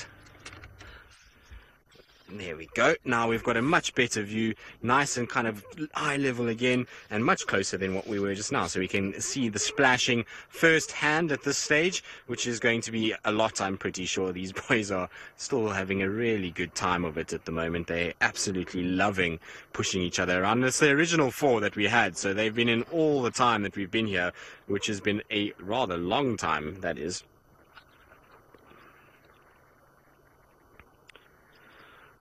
Maximus, you're asking if a male elephant with one tusk would be less likely to breathe. So Maximus, the tusk has got nothing to do with their breathing. It's got no effect whatsoever on their breathing. It's like asking you if you have difficulty breathing if you lose a tooth. It doesn't affect their breathing in any way whatsoever. Breeding. Okay, so breeding, no, not really. I mean, as long as he's a big dominant male and he can fight for females, he should be fine. Of course, you have a situation where you might have this kind of situation where a bigger bull with 2 tusks might be able to dominate a 1-tusked elephant, but I mean, it's very seldom. I've seen 1-tusked bulls mating with females countless times and dominating and being really big adult males, so not really. It's more about the strength, and when you find these guys fighting, they bump heads and they push each other as opposed to actually using their tusks to try and hurt each other.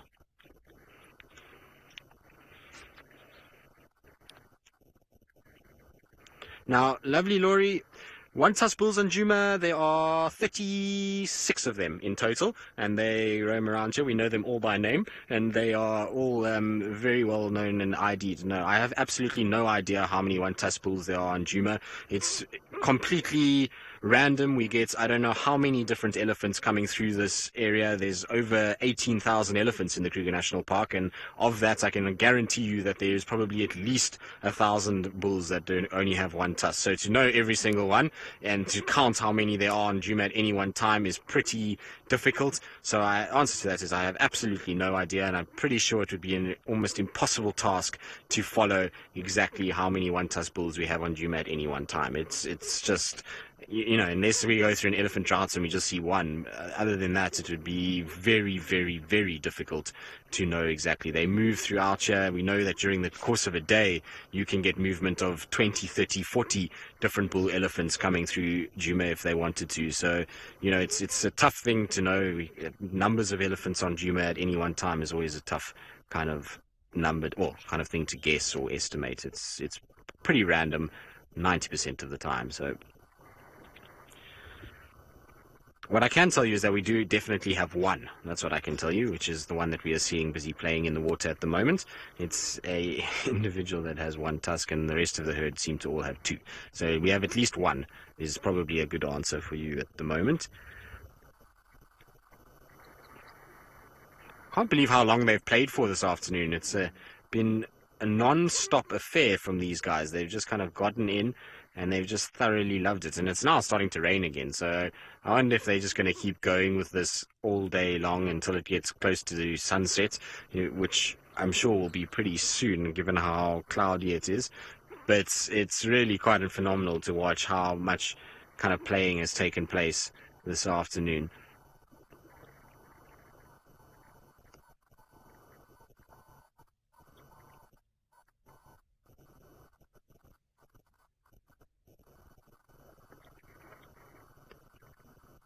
Very cool to hear the noises of the splashing and the tusks and ears flapping against the water. It's pretty special sounds that you hear when you sit with these guys. It's amazing though, they get to like a point where they get tired and it's a brief hiatus, and then one starts and then all of them start going and they all start pushing each other and kind of going crazy. But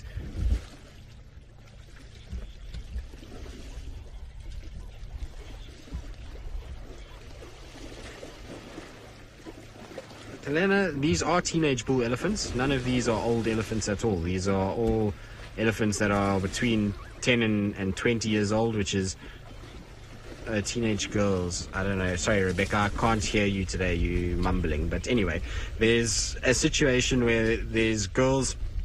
Yes, they do sometimes play. There's sometimes the whole herd will come in and even the adult females will play.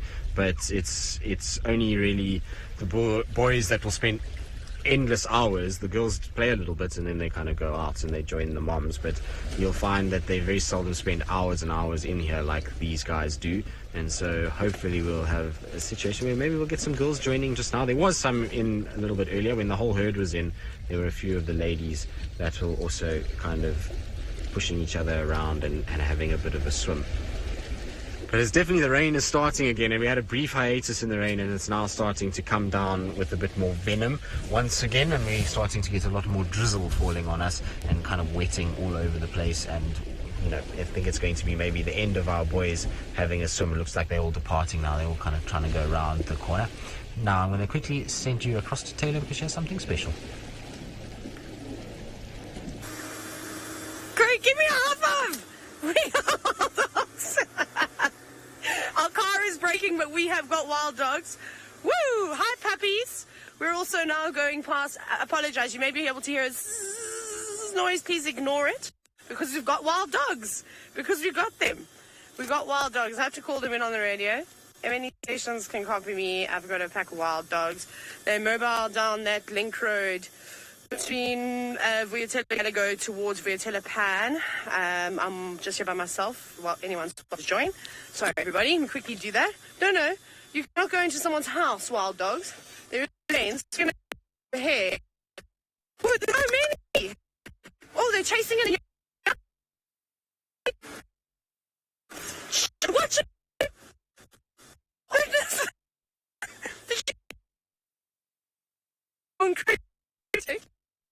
Oh, goodness. Firstly, that they can jump a really and buffalo and elephants out.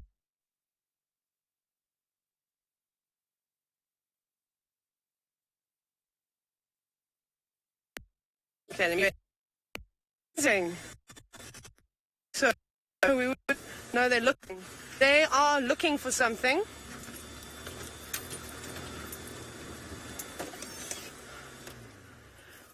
Everybody, I do apologize. There seems to be some gremlins attacking me at the moment. Now, that house that you can see is actually the landowners. That's Yuri and Pippa's house that we're looking at the moment. I was hoping they weren't going to go to. Those in Nyala couldn't have been any luckier to have the lodges nearby with those fences up, because the dogs are probably not going to be able to go through it.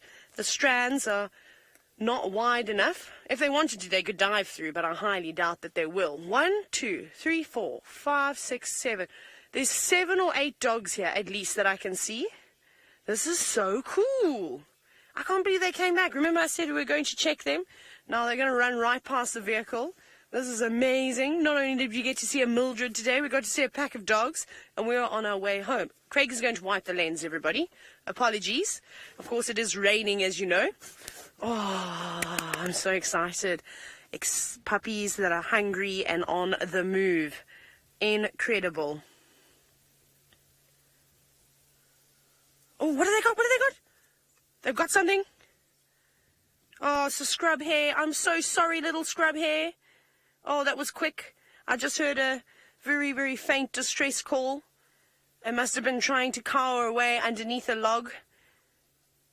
No, that's not going to go very far for an entire pack of dogs. This one dog is going to gobble it all up. And for those of you that, of course, are feeling a bit sorry for that scrub hare, I don't think it even knew what hit it, to be honest. This is, of course, just nature and just one of those things. They do need to eat as well, and wild dogs are an endangered species. Their population is on the decline. So even though it's just a small snack, it will power them through, and they are desperately looking for something bigger. So we're going to make sure we try and follow these dogs for as long as we can. Let me just turn all my radios up very quickly. I'm obviously going to have to jump onto the Game Drive radio. Amazing. I bet you all are super excited to see these wild dogs. We don't get to see them very often. I've been lucky. This is the second time I've seen them since I've been back. Zephyr, you said that scrub hare is barely a snack for one. You're quite correct in saying that. You're definitely correct. Oh, I'm starting to hear the birds alarming now. But it's better than nothing. And there are plenty impala, plenty inyala. There's so many animals around here. They're just all cowering away from the rain at the moment. Cool. Let's go up in front of them again, Craig. Sorry again about the noise, because I want to try and keep ahead of them. We know how fast they can move. Woo!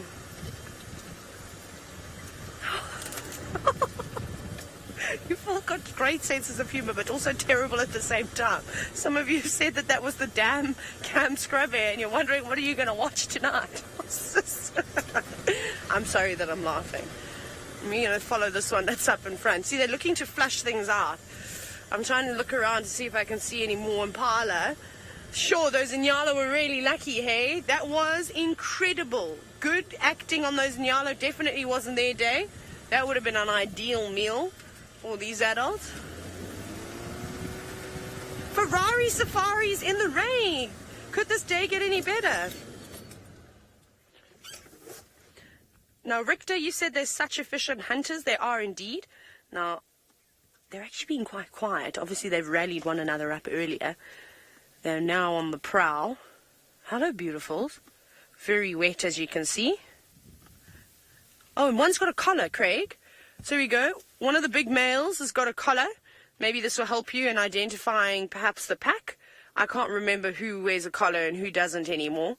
It's hard when you haven't seen them for a while. And we're downwind of them. We're getting that wonderful scent of smelly, stinky sock cheese. Okay, we're going to follow them. About dogs, you just go where they go. They're so quick. See, they're checking here. They know that the impala, the inyala, everybody's hiding away from the wind, the rain that we've had all day long. We go around. Hold on here, Craig. Down a few bumps. Oh, this day could not get any better. Please don't break, Jigger. Just last a little bit. I was so close to home. Now, Joanna, you're wondering, what is the reason? I apologize, I'm just trying to get us into a good position here. What is the reason that wild dogs are endangered? The biggest reason, habitat loss is always one of them, and then human-wildlife conflict is another one. And I'm turning my Game Drive radio off.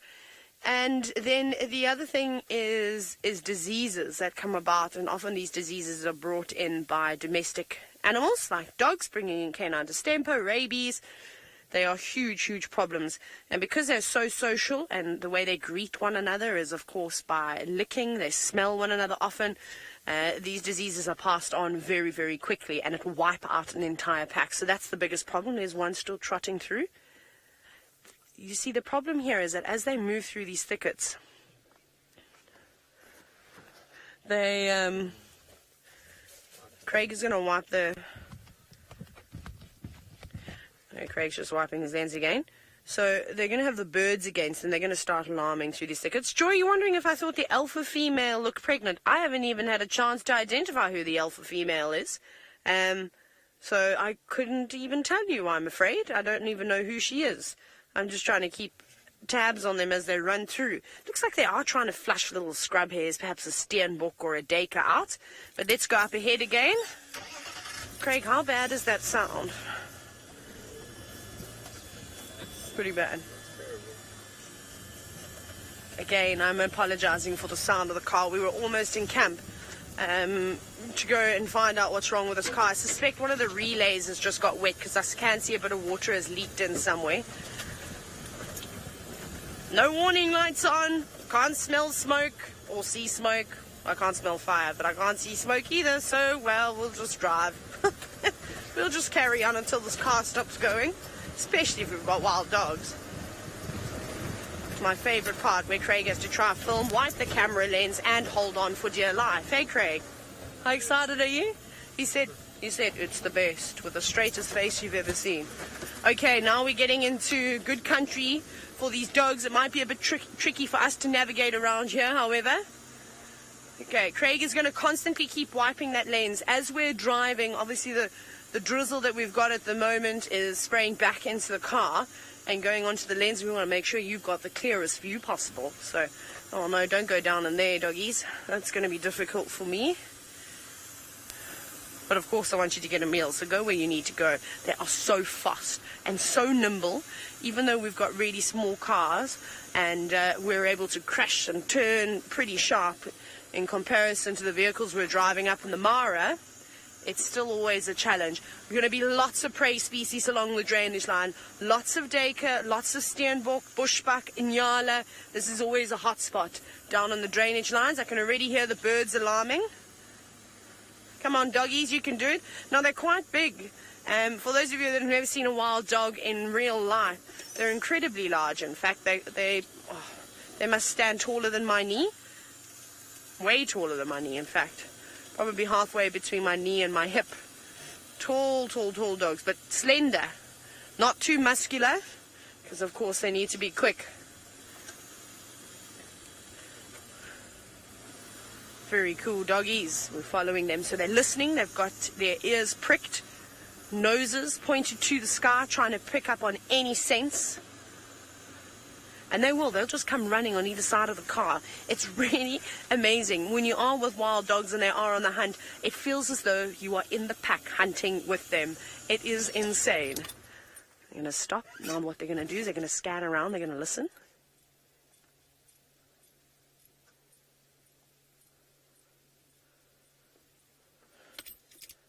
I'm going to try and see if I can find the alpha female, but I don't know where she is.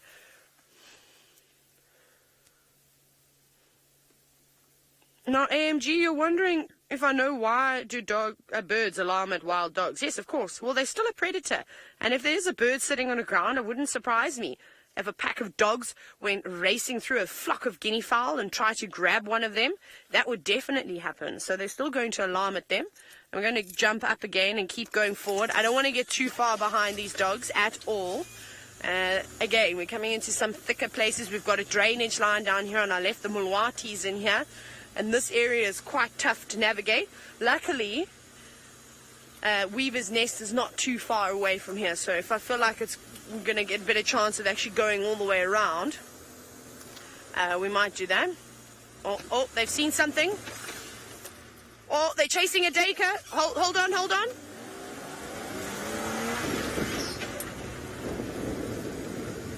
Duiker's running. The duiker's getting away. Go, duiker. Oh my goodness, this is the second time I've ever seen it. The dogs are running as fast as they can run. But that duiker is bouncing. It is leaping heights. I've never seen a duiker leap before. Okay. No, I can't see them.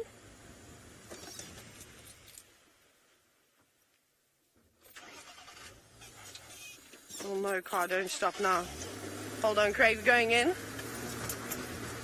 I didn't hear any squeals. I can't hear the dogs chattering, which they normally do. Maybe the duiker got away. I've seen it before. I've told you stories of this, going side by side with one, watching it leap huge height. There the dogs are. Hold on, Craig, sorry. This is what we call Ferrari safaris, and we do not let any trees get in our way. They're off again. Oh no. Don't go that way. Hold on, Craig. Let's hope we don't pull a Tristan here.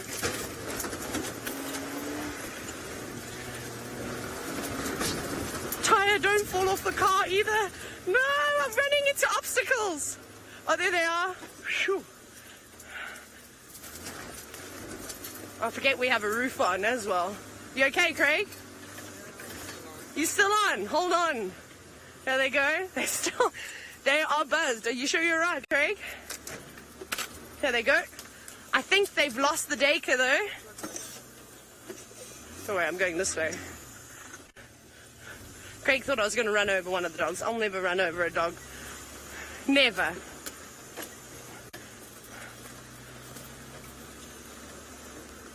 Here they are. Oh, my heart. This is so cool. One of the coolest things in the whole wide world, to be able to be chasing after wild dogs as they try and catch their prey. Now, that daycare won today. That just outperformed the wild dogs in every now and then. Oh, the steenbok!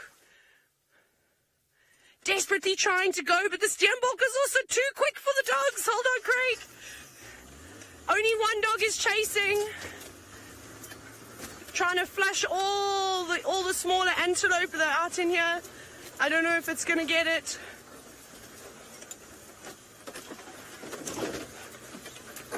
Also, I think it just had too much of a lead. Now, wild dogs are, of course... Trying to listen. Wild dogs are, of course, incredible at stamina, and they can just keep going, which is why they'll hunt after hunt after hunt. And not worry, Craig's going to wipe the camera again. I've now lost that dog.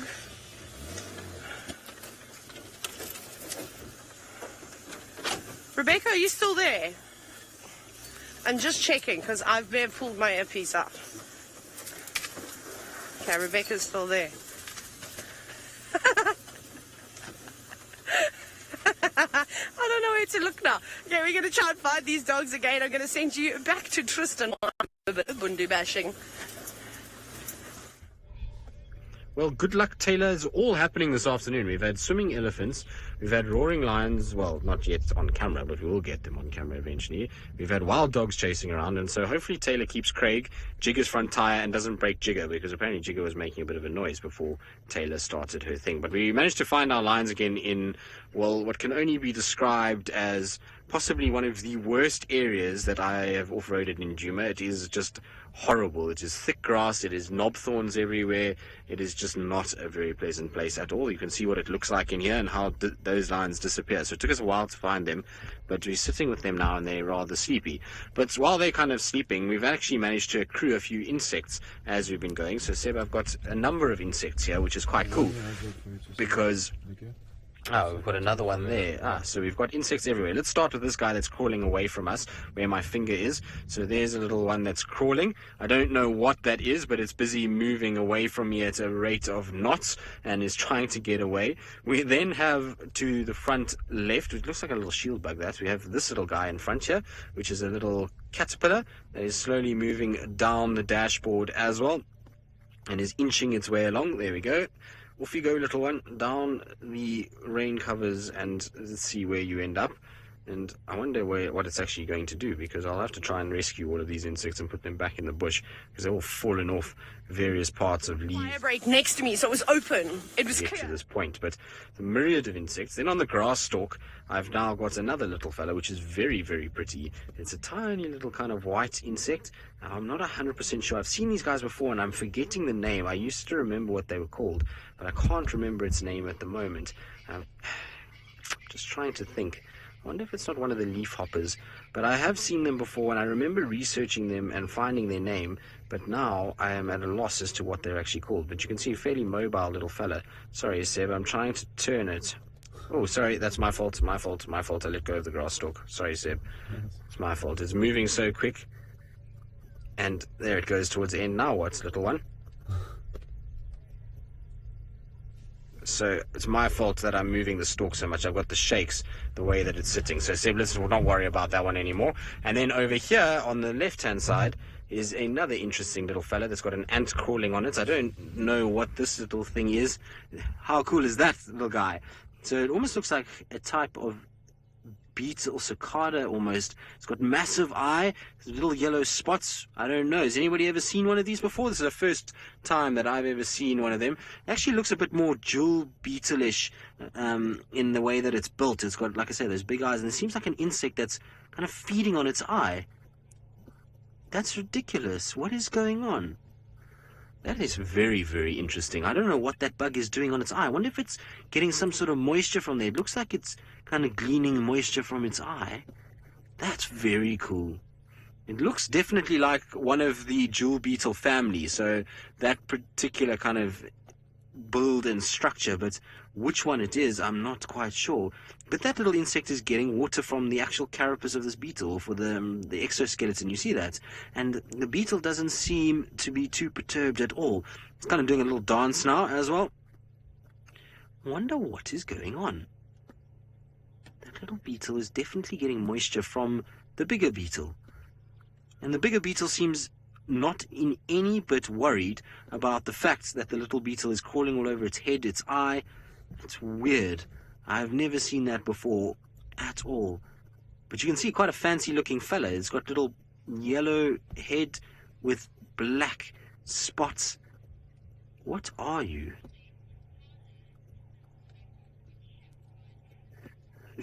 So, Connor, you say this is the bug's windshield wiper? Yes, I suppose it would need one when it's raining like this, wouldn't it? I would love a windshield wiper if I was driving around, a little personal one, although I'm not a fan of things crawling over my eyes. It's a bit creepy. I don't know if you've ever had anything try crawl on your eyeball. It's not very pleasant at all, so I'm quite surprised that this one is being so relaxed about it. Maybe it's just wants the water cleaned off, and so it's willing to tolerate this little insect moving about. It's absolutely phenomenal. Look at that. You can see the little droplet of water that's being manipulated by that small little insect.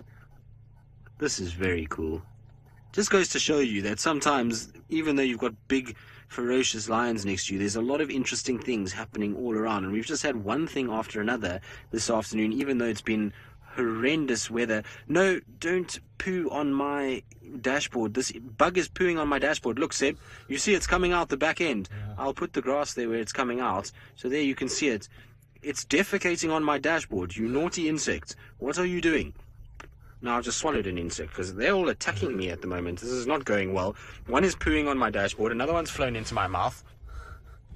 It's not good. These insects are out of control at the moment. We'll have to get everybody a little bit more disciplined and a little bit more sorted out. But this is such a cool thing. I'm thoroughly enjoying the fact that we've got so many little insects crawling around all over the place. So cool. And that little bug is still sitting on top, even though this one is busy going to the toilet. It's not only is it getting its windshield wipers done, it's also alleviating itself. There comes the other one to join.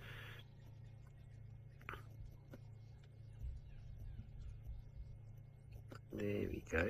Let's see, what's it going to do? Nope, it's decided you are not a good individual. You're busy pooing. You're busy pooing on the dashboard, so I'm going to leave you in peace and I'm going to carry on. Good call. It's very, very, very socially awkward when one just takes, its ability to just poo on the dashboard and get a mess. This is ridiculous. Very, very, very cool. That's amazing. Well, just goes to show you, sometimes it's also worth sitting. Oh, there's another insect. Seb, you see it walking along on the door of the car. It's a longhorn beetle that we've got on the door of the vehicle that's busy walking along. So there we go. There goes our longhorn beetle. Where are you going? No, don't go off the side. We want to see you. That's also a very fancy fellow with his little orange dots and his big, long antenna. And you can see, look at those massive jaws that it's got. So this is probably a wood-eating insect or vegetation plants that it's probably going after, and it's got very fancy little feet and amazing markings as well. Now it's going to go dropping down into the car, and we're going to probably lose visual of it. This is like a living organism, this vehicle, after we've been crashing around. I feel like we've disturbed half the world's population of insects by kind of driving through the thickets here. I'm feeling a little bit guilty now. I didn't want all of these insects to kind of fall onto the car. I was hoping that we had not disturb too many. But I suppose when it's so wet, they can't fly away, and so they kind of just drop into the car. Now, there was another stick insect in here, but that seems to have disappeared for now. Maybe it's doing its best stick impression. The Seb's apparently got it on the camera. There we go, Seb, well done. Hold on, Seb's going to see if he can get it for us so that we can have a look at it, so that we can show you another species of insect. How many insect species is that we've just gotten through? They don't bite, do they? These guys are very toxic. There we go. Hello, fella. No. Oh, go East Tristan. Oh. So this is all going towards Seb now. No, there we go. All right, little one. So please excuse the black on my hands. It's from the steering wheel. Somebody decided to tape Wendy's steering wheel, and so it gives off this gluey, sticky residue that's black. But there is a stick insect, which, as you can see, resembles a stick. And so when this thing sits on a branch, or grass stalk in this case, would be almost impossible to see that. You would have no idea. It tucks its legs in a little bit and it becomes really tough to see these guys. So an incredible form of camouflage. Good. Well, our insects are going to keep crawling around. We'll probably keep them on for a little bit as friends and wait for our, not lazy lions, but our sleepy lions to wake up. And while we do that, let's send you back across to Taylor, who's managed to catch up with those frenetic wild dogs.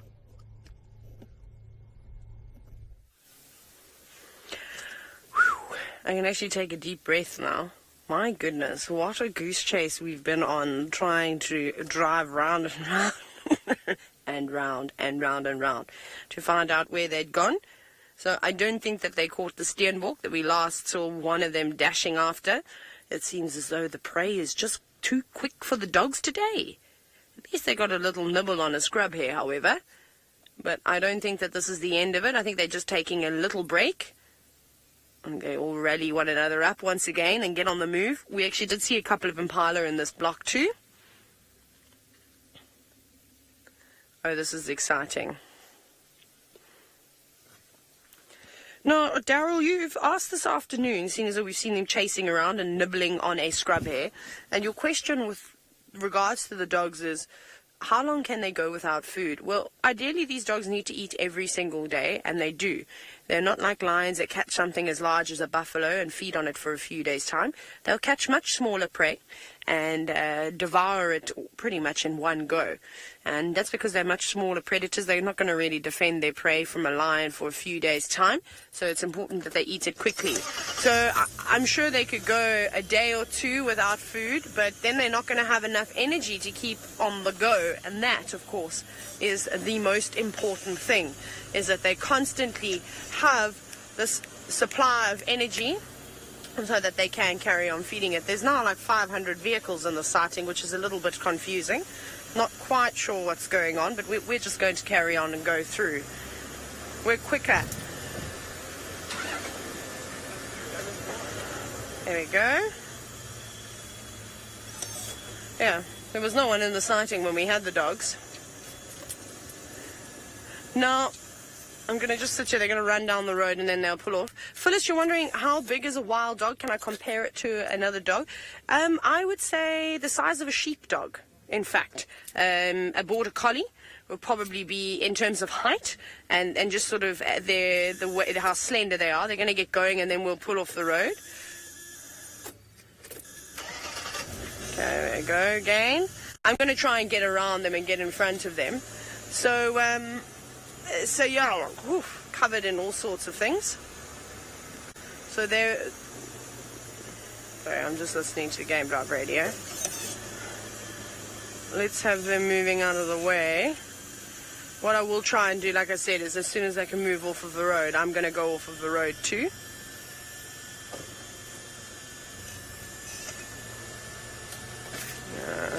Yeah, they're not massive. They don't weigh too much either. Okay, they're going down there. I know that they might just run along this drainage system. They're going in at the moment. But they could turn and come back up this way. That's probably what they're going to do.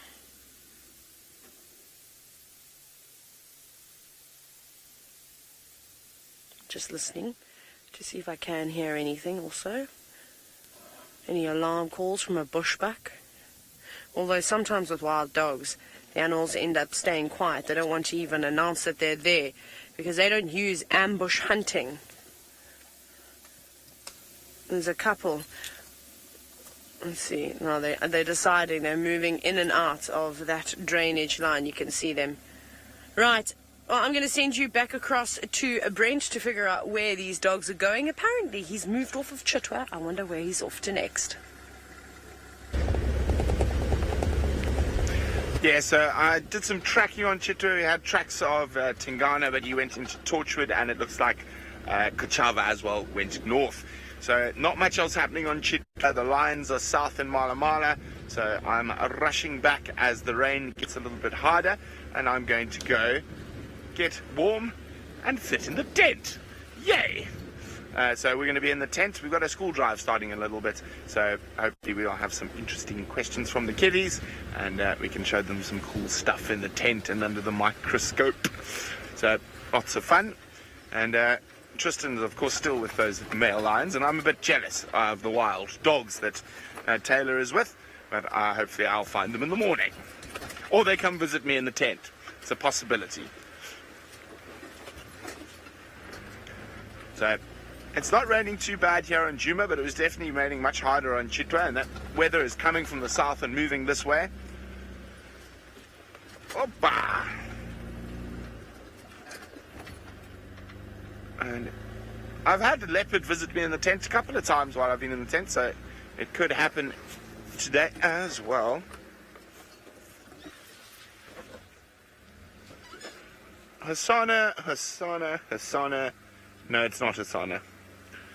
It's Hokamuri, but those are a bit old from the other morning. I just spotted a track there. Had to just double check.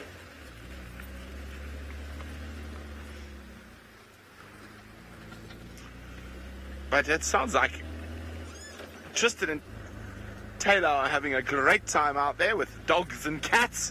So let's go see what the cats are up to.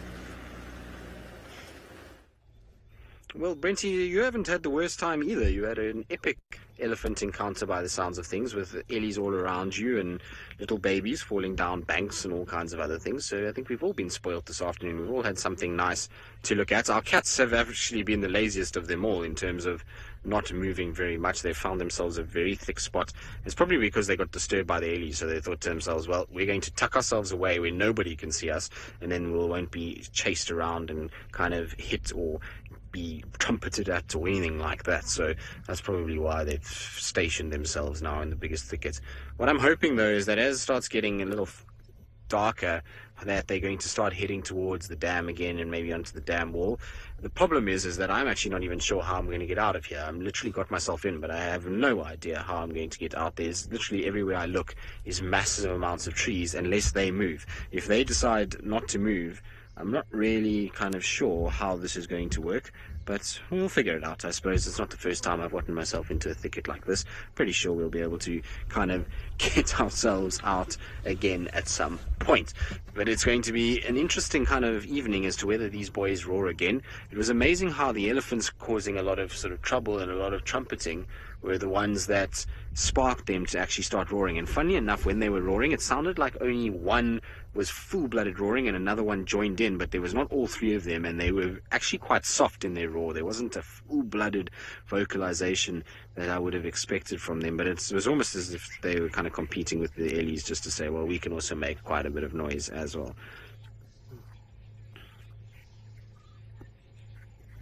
So Lynn, you're saying when the weather is good, how far can a lion roar travel?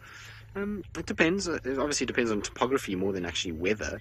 But you'll find that as for us as humans, we'll hear its maximum that we'll pick it up is about 7 kilometers. That's where we start to lose our sort of range and our audio for them. And then in terms of lions, they'll be able to pick it up at about 10 kilometers away. So it's quite a long sort of way, if you think about it, that it travels and that they're able to actually hear one another. Now that roar that these guys let out, I was saying earlier, is quite sort of soft, so I don't think the Birminghams would have heard that roar. If they did, I hope that they're on their march straight north to try and kind of keep these guys at bay and away from the Nkuhumas and away from the sticks, because those cubs are all in danger at this stage if these guys settle a little bit longer. But for now, it is sleepy time. They are, I suppose they've had a busy day. Probably find a few elephants have disturbed them throughout the day, and maybe that's why they deserved a little bit of a nap. And I've just found another insect crawling on me is different to the one that we had earlier. So I was just having a little look at it. Quite an interesting little fella. I don't know if we're going to be able to get it. So it might be a bit close. Am I a bit close? Let's see. I can go a bit further away. Yeah, you're a little bit too far. So I'm a little bit too close. There we go. So there's an interesting little guy. He's got quite nice camouflage on him. I'm still a bit close, am I not? Further, yeah. Okay, hold on, Seb. Sorry, I'm trying to move so that Seb can actually get it because I'm obviously quite close to the lens, which makes it difficult for Seb. But there we go. See the beautiful camouflage this little guy's got on him? It's got little kind of creams and brown colors that are on it, and that will help it to camouflage incredibly well on a little branch. It's also got these two kind of fake eyes on the top, little black markings. Now I'm trying to stay as still as possible, but I'm breathing too much, and that's what's making it wobble, so I apologize about that. Breathing, I suppose, is important to staying alive, though, and one needs to do it from time to time and not laugh as well. Sorry, Sam, I'm not the steadiest of people, but let's try and put it back on the branch. Come on, come, little insect. There we go. That's better. Now it's actually just on its little branch and is moving around. Which branch is that? Yeah, I'll put my finger there. Okay. You. So it's just shuffling along. It's got a very sort of slow but steady movement if you look at it. It's kind of shuffles, moves those little legs, and off it goes. A bit of a spider web. It needs to dodge. Don't go into the spider web. I'll feel awful if I put it there and it got tangled in a spider web. I'd feel very bad about life. So let's see how it negotiates things. You can see all the little legs moving. Very cool, isn't it? I think it's cool. Little fake eyes. It's almost like a bus. It's a miniature bus, double-decker bus that's moving along. Oh no, now we've got some lichen we now need to get around. This should be interesting. This is going to be an interesting maneuver. I'd imagine that's the equivalent of climbing Mount Everest for this little bug. There it goes. And are we summiting just yet? No, still one leg stuck. Come on, you can do it. There we go. Come on. No, don't fall. I'm nervous. It's kind of clinging to the edge. This is an extreme insect. Here we go. Come on. It's up. It looks like it's got all legs on top. Let's see if it's going to get over. It kind of has this brick-like body, which is not really great for going over things. I feel like it's struggling a little bit. And if I show you exactly how big this is, you're going to laugh because it's not very large at all. There's my finger over there. So my finger is giving you a bit of an idea of just how big this section is, and so this poor little thing is trying to climb over the top of that, but its body shape is not allowing for its... Exactly, it does look like in Honey, I Shrunk the Kids. It's the same story. Well done, Rebecca. So it's kind of going and trying to get around. Have you negotiated it safely? Let's see. No, still not. I'm scared this thing's going to fall off. I really am. I suppose it's going to be protected enough. If it does, it'll just have a nice soft landing, and it's got hard exoskeleton. So all will be good. No, it's negotiated round. Very clever insect. Well done. You've managed to find your way around.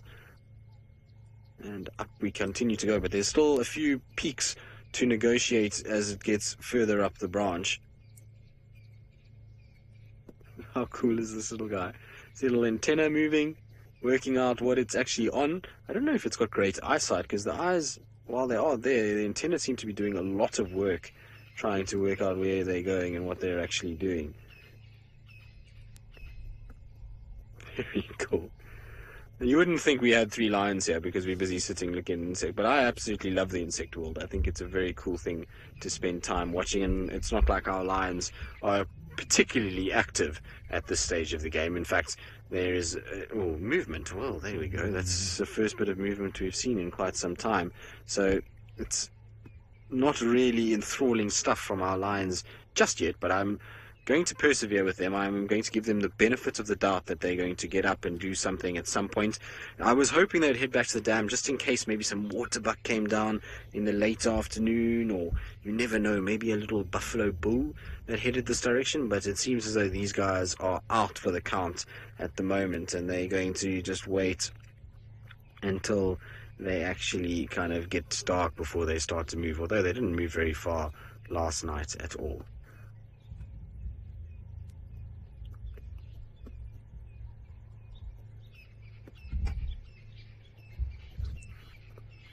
It's going quite quiet now. It's starting to get to that time where things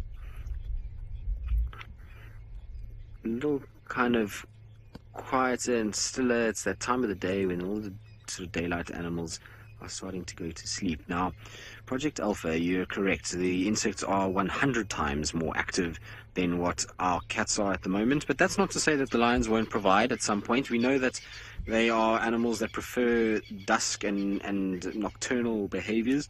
And so I'm hoping that they will get up just now, like I said, maybe go for a drink or just do something and move about. A roar would be quite nice. It's been a very, very, very, very long time since I've sit in a close proximity to a cat roaring. So I'm hoping that we are going to get a situation where we're going to get some roaring happening over the next little bit. Let's see how it goes, and you never know. Maybe we'll get lucky. But otherwise, I'm hoping that they just kind of move towards the dam, and that's our patience works out.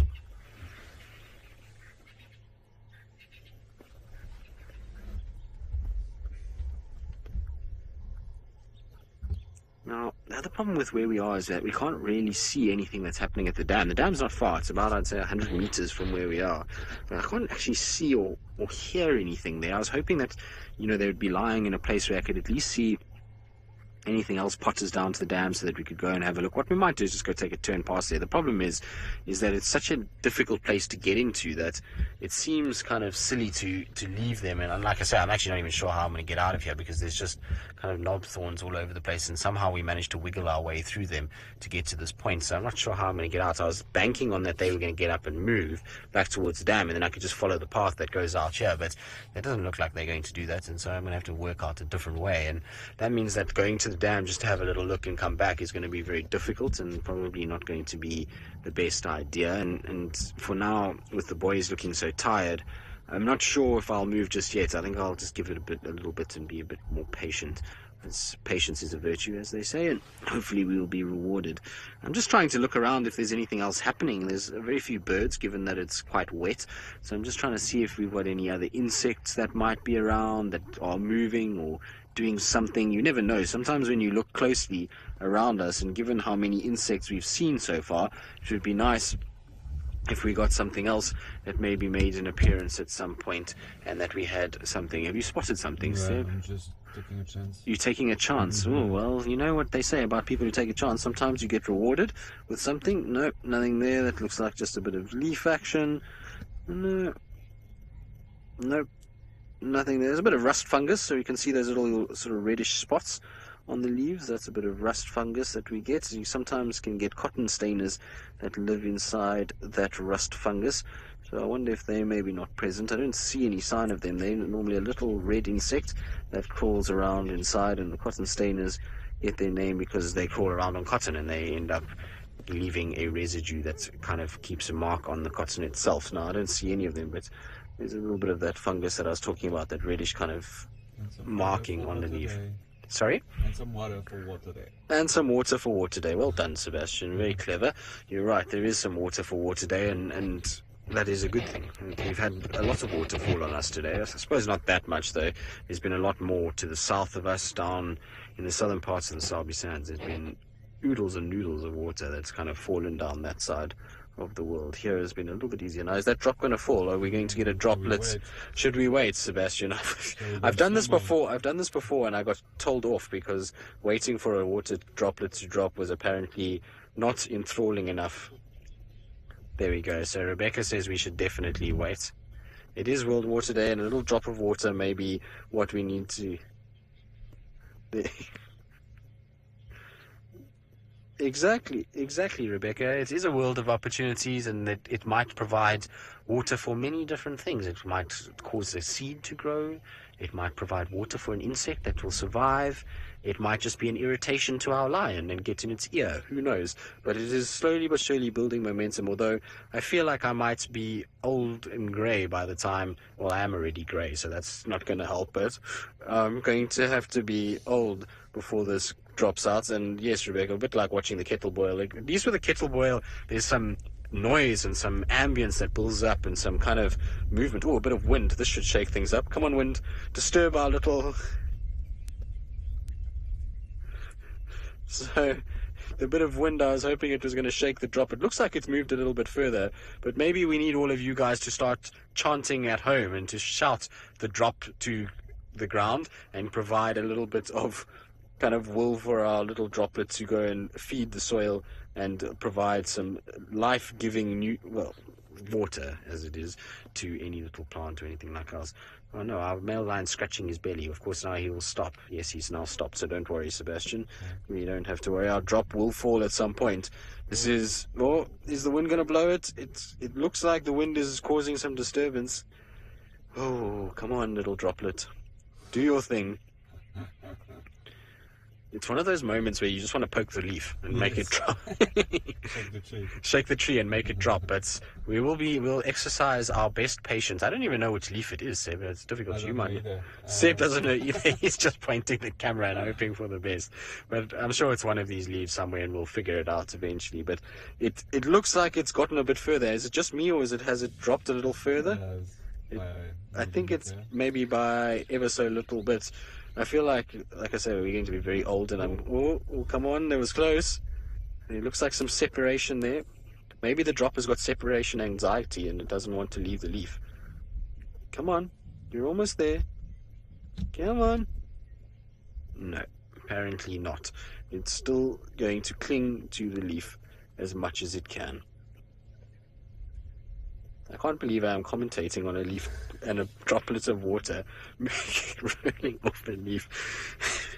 I feel like maybe things are not going quite according to plan, and that we maybe have started off with a bang for this drive, and things may have slowed down somewhat, that we are busy watching a droplet on a leaf. Of course, Brent is trying to get the tent sorted out, and Taylor's trying to find the dogs again, so that's why you're watching a little droplet kind of falling. Actually, I'm going to keep quiet for a little bit just so you can enjoy some of the sounds, and we'll have the peacefulness of the water droplet.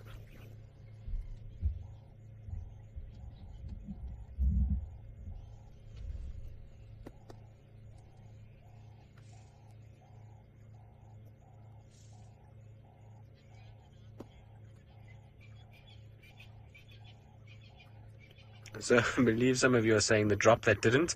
Well, yes, this is the drop that just doesn't want to drop.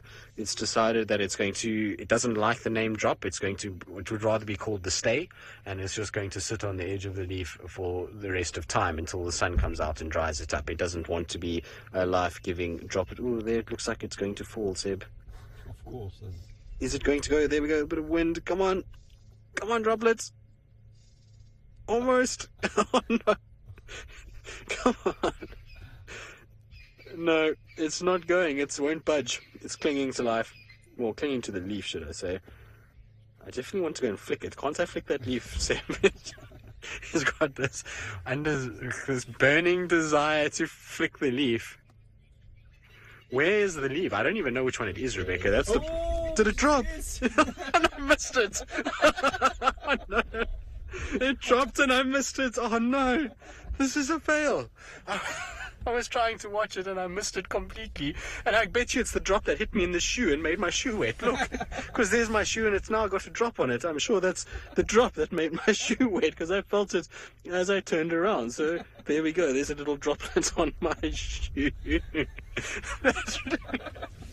That was not ideal at all. I can't believe I sat and waited for a drop to drop and I didn't even see it. That's ridiculous. But the lion has gotten up, so there we go. It's all happening. Drops are dropping, lions are moving, and, well, yes, things are happening. Okay, buddy, take the rest of your sort of coalition members and go up towards the dam. It would be nice if you did. Please, no, of course not. You're going to lie further in the thicket where I can't see you, behind the pole. Of course, because you know how much I love the poles of our roofs. I'm so glad that you lay there. Thank you. Although he's now giving me the stare as if to say, you want to come say that a little closer? You're more than welcome. That was a comedy of errors right there. Big yawn. Look at, you can see the teeth are still in great condition. So it's an indication of sort of younger lions when all their teeth are nice and sharp and pointy and still quite white. There's a little bit of yellowing that's happened, but it's not major. And if you look at the Birmingham boys, you'll see a lot more yellowing of the teeth and also a lot more damage to the various canines within that group of lions as well. So pretty crazy to think. But anyway, let's see how these go. Yawning is a good sign. Yawning is a great sign. It might mean that this male's going to get up. But it's amazing his stare. He's got a proper stare on him, doesn't he, Seb? It almost looks like he could cut right through you when he looks at you. I'm sorry, did I make a lot of noise because I was laughing about the droplet? I'm sorry, Lion. I do apologize. What are the chances? I still can't believe I missed the drop falling. I'm very upset about this, Seb. It's not on at all. I'm pretty sure it is the one that wet my shoe too. I was about to zoom out. And Seb was about to leave the droplet and zoom out, which would have been an absolute fail.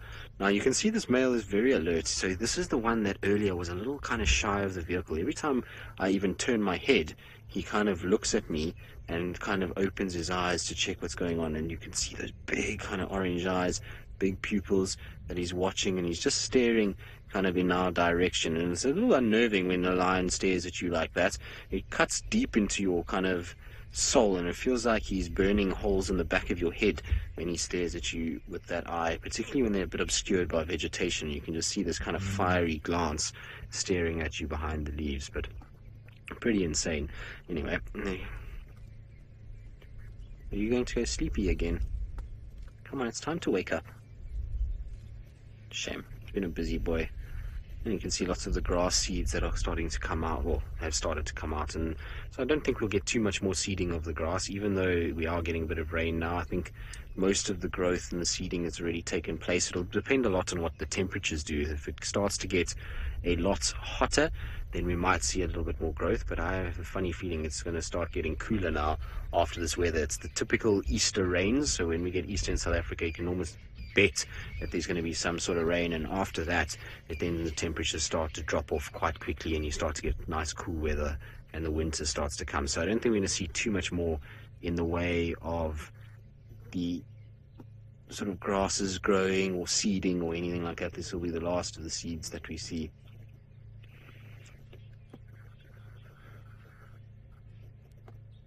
Right, now our male lions are still going to sit and still be a little sleepy. At least one is up and kind of looking, and so hopefully he's going to lead us to the dam. While we wait for them to do that, let's send you back to Brent, who's finally made his way to the tent and is ready to talk to all of you, and is also ready to welcome the schools that are about to join us. Welcome, Avoca, West Sullivan and Gordon Elementary Schools. Hello!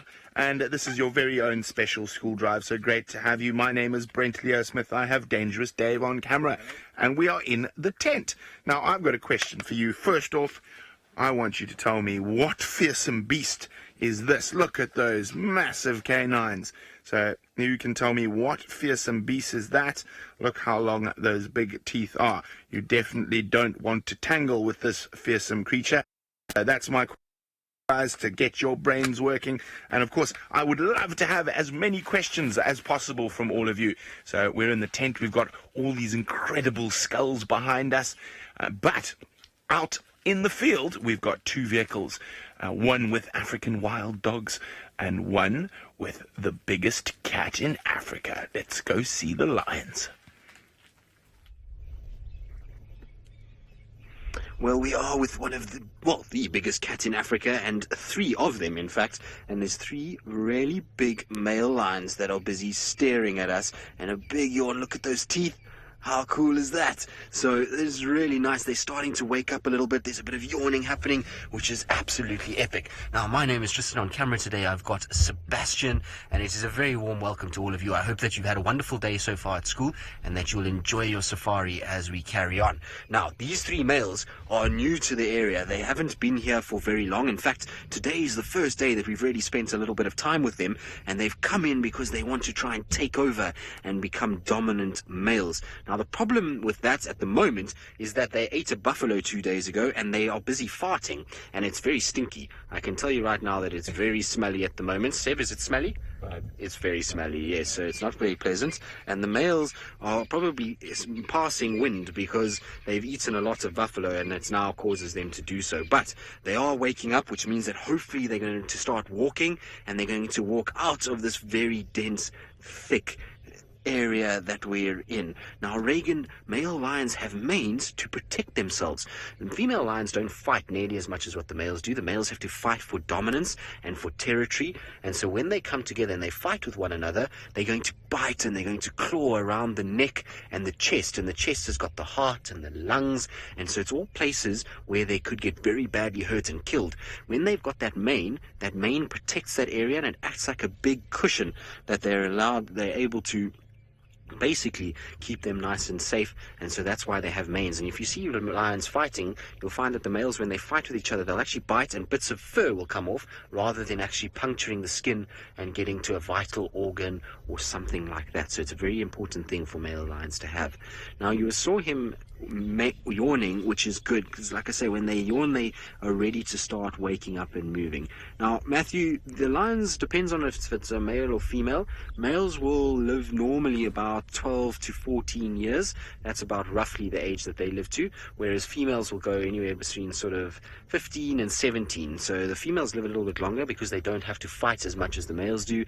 The males often get pushed out and have to become nomadic, and it's harder for them to be looked after because they don't have a pride a lot of the time that looks after them like the females do. The females will live in bigger prides, and as they get older, so the younger females help with hunting and try and keep them nice and safe. But this male is very, very intent on looking at us at the moment, so we have to be a little bit careful. We have to try not to move too much. Now, generally, you're asking where the females are. The females at the moment don't want these males around, and the reason why is these males are very dangerous for their cubs. So we've got a situation where if these males find the cubs of the females, they're going to kill them. And the reason why they want to kill them is to bring the females back into estrus, and that means they can then try and have their own cubs with those females. So the females are running away from these males at the moment. These males actually chased some of our females 2 nights ago, and so they are not really welcome here. Our big dominant males that we normally see need to come back and chase these young males away, otherwise the cubs are going to be under threat and they might get killed. So we have to be a bit careful, and that's why the females are going to avoid these males as much as possible over the next little bit.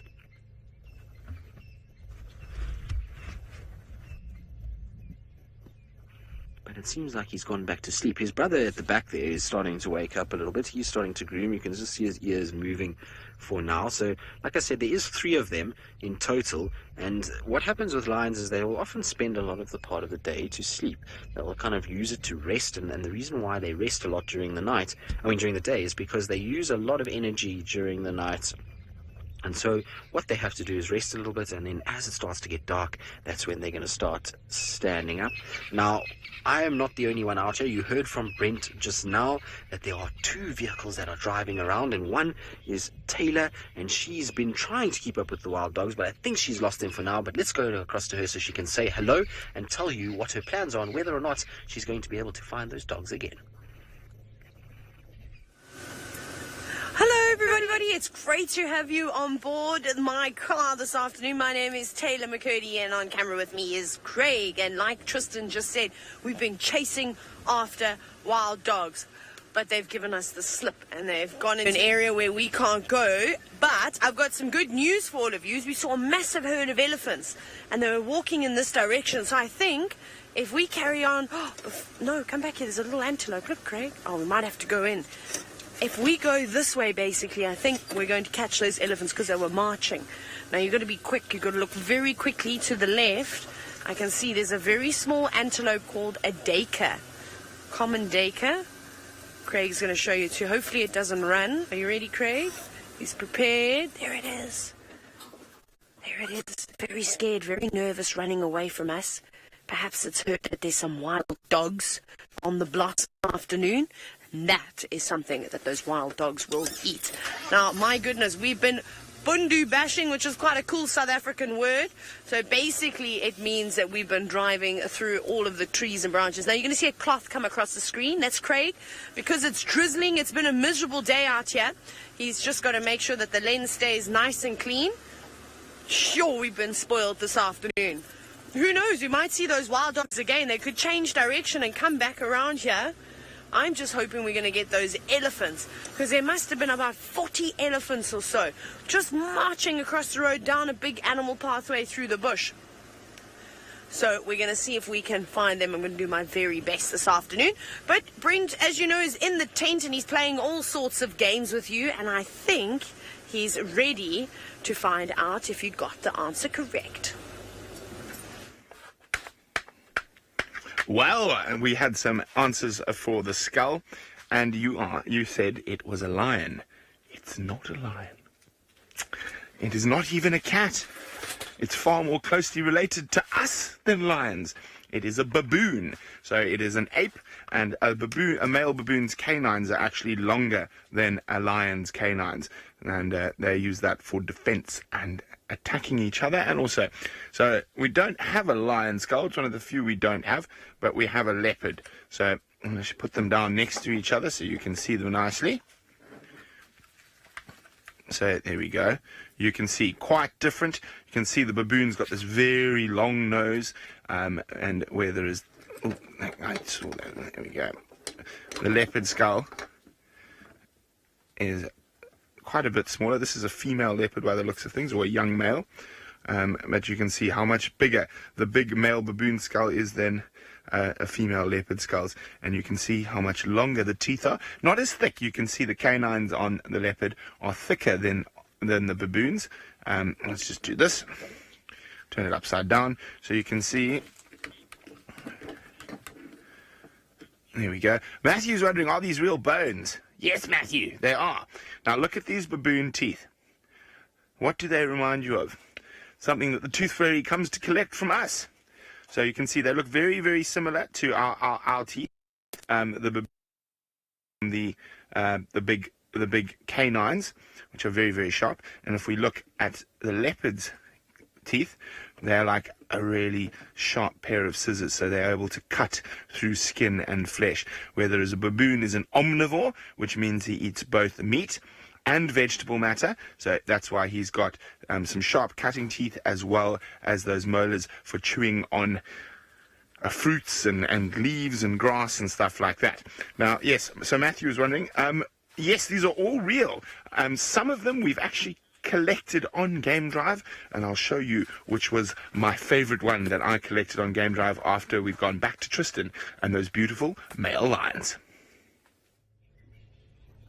Well, I'm sure Brent has got all kinds of different things that he wants to show you in the tent, but our males are slowly waking up, so you can see they're just doing a bit of bonding, which is a bit of head rubbing together and rolling around together and kind of yawning, and this is the waking up process. It takes a bit of time for them to wake up, so they will kind of roll around, groom each other, and then it's up and moving. Now, Lily, these guys can sleep as much as 20 hours a day. Can you imagine sleeping for 20 hours a day? For the most part, though, they don't sleep all of it at once. So what they'll do is they'll lie down for a few hours and then they kind of wake up a little bit and lie down for a few hours and then wake up a bit. But they can sleep as much as 20 hours a day. That's if they're really full and they've had a big meal, then they can sleep quite a bit. But otherwise, you'll probably find that they mostly spend the daylight hours sleeping and then they're up at night time. But they're still not quite ready just to move just yet. Still kind of going down. Now, Dominique, you're asking how many teeth the male lion's got. Oh, that one's put up his head and the other one. So let's see, are they going to get up? Dominique, I'm going blank at the moment, but I have a feeling that it is, I think, 28. I might be wrong. Brent will know. Brent is in the tent and he can even maybe show you how many teeth a lion's got in its mouth, but I think it's 28 if I'm not mistaken. I might be wrong though. It might be a little bit more than that, but we'll just have to ask Brent. He'll be, like I say, there's a skull of a lion in the tent and he can maybe show you exactly how many teeth they've got in their mouth. It's quite amazing how many teeth they've got, and maybe you can just see how big their teeth are as well. But I thought maybe they were all going to stand up. There's been lots of yawning, lots of kind of grooming, and the reason that they groom themselves is because while they've been sitting, things like ticks and parasites have crawled onto them, and so they get rid of those. They also get rid of any loose fur and water that's on their coat and make themselves look pretty before they start walking. So basically, when you see them grooming and yawning, it's normally a good sign that they are going to start waking up, and I'm hoping that they're going to head a little bit further out into the open so we can actually see them a bit better than what we see them now.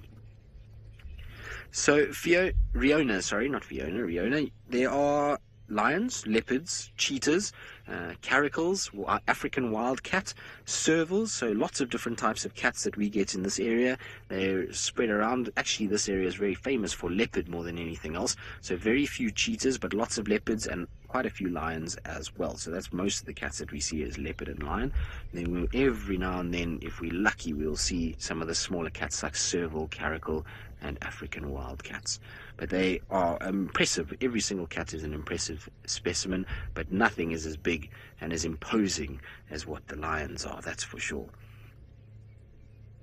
Hopefully, like I say, that they are going to move a little bit because it's becoming harder to see them. It's now getting dark, and this is when the lions really like to get moving. They like to get up now and start to think about hunting. It's this time of day where the animals like buffalo, which is their favorite, they start to not be able to see as well, and so these guys can get out and start to look, and their eyes are much better in the dark than the buffaloes, and that's when they start to hunt. So this is why they'll wake up now, and I'm pretty sure before they do anything they'll have a bit of a drink, and then from drinking they're going to start moving around and looking for food.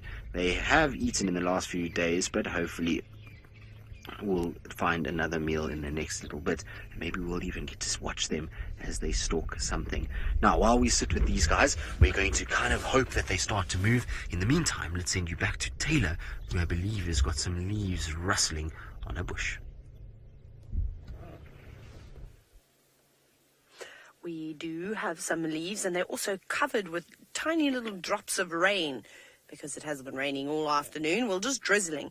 Now, this is a tree. It's not my favorite tree, but it's called a silver cluster leaf tree, and it seems to be the favorite food of the elephants at the moment. So you can see, which are you looking at these? Oh yes, these over here. This is actually quite a small one that we've got over here. They get much bigger than this, and the reason why the elephants are eating it at the moment is because they've got their seed pods on them, and they find them very, very tasty. Let me see if I can find a seed pod, a nice one for you. No, this one actually doesn't look like it's got any on at all. But they don't normally like the leaves whatsoever. I thought I unplugged myself. Let me grab a handful. Because they are very bitter. So they've got something called tannins in them. And that's a natural way that this tree will use to protect itself. So if I take one, just like this, and I bite it, I'm doing this for all of you.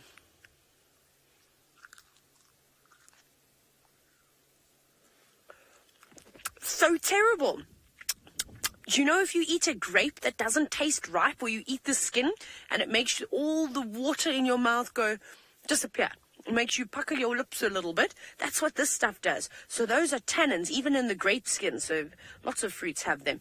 And it makes it, well, the leaves not taste very nice, and then the animals don't want to eat it. So basically it stops the animals from eating too much of the same leaf. Otherwise, they would eat the entire tree, and then it would die, and there'd be none left. And they do that with every single tree. So they try and produce this tannin. This leaf has quite a high tannin content to it. Some of the other trees, they take a little bit longer, and those tannins are released, those chemicals are released very, very slowly. And normally, those chemicals are activated when an elephant or an impala or even a kudu, which is an antelope that likes to eat leaves, takes a bite, pulls on it, takes another bite, pulls on it, and so on and so on. So basically those animals are attacking the tree, and then the tree is saying, everybody help, we're being attacked. And it's releasing all these chemicals into the leaves to try and get the animals to stop eating them. Now, Alexa, you're wondering what other animals eat these leaves? Well, if you look very carefully, you can see some holes in this one. Can you see those holes? So obviously a caterpillar or something has been nibbling on that, maybe even some ants. Who knows what's been eating this leaf? So like I said, so it's not just the elephants, there's lots of other creatures. And then if there's caterpillars that are eating, making all these holes in these leaves, then there's also going to be lots of birds that are coming here to eat the caterpillars. So it's amazing how on one tree it will support the life of many, many different animals. But we'll see what else we can find. They're quite cool, these trees, because if you find a small one, it's really nice. You take the bark and you can strip the bark, and maybe Brent can find a silver cluster leaf tree outside by the tent, because he's very, very good at braiding, at plaiting. Funny enough, I'm not very good at it, so he can show you how cool and strong the bark is. But off you go, back to Brent, who's in the tent, and like I said, he is the game master this afternoon. Well, welcome back. Now you'll see I've got a tiny little flower here, and on the outside it just looks like there's nothing happening in this little flower. However, inside this flower are at least 3 living creatures, and we've got a very cool little thing here that will help us. I'm just trying to... I can't even see them now. But as I said, oh, there it is. It's a tiny little creature. Oh, so I'm just going to I'm going to put it under our microscope. Oh, it's running away. Oh dear. There's a tiny earwig living on this little flower. I've just got to find out where it went again. He ran the other way. Oh no, there's another one. Is that another one? Okay. I went this way. Now let's see if he pops up. So there's a tiny little earwig living on this flower.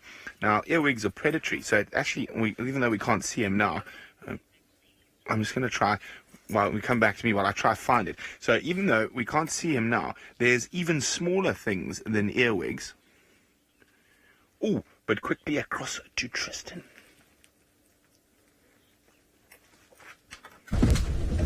Now, we're just trying to keep up with our lions. They're starting to move now, and it sounded like they might even start roaring for us, which is going to be very, very cool if they do. The problem is, we've got to try and keep up with them through this very thick, dense bush that they're walking in. It's easy if you're a lion because, well, you can just walk through and round and into, and it's not very easy if you're a big Land Rover because, well, it gets very thick. Now, you can see them just in front of me, and I'm trying to figure out a way through here, but it looks like it might be a little on the thick side. I don't know if we're going to be able to follow them any further than what we are right now. Let's just try here.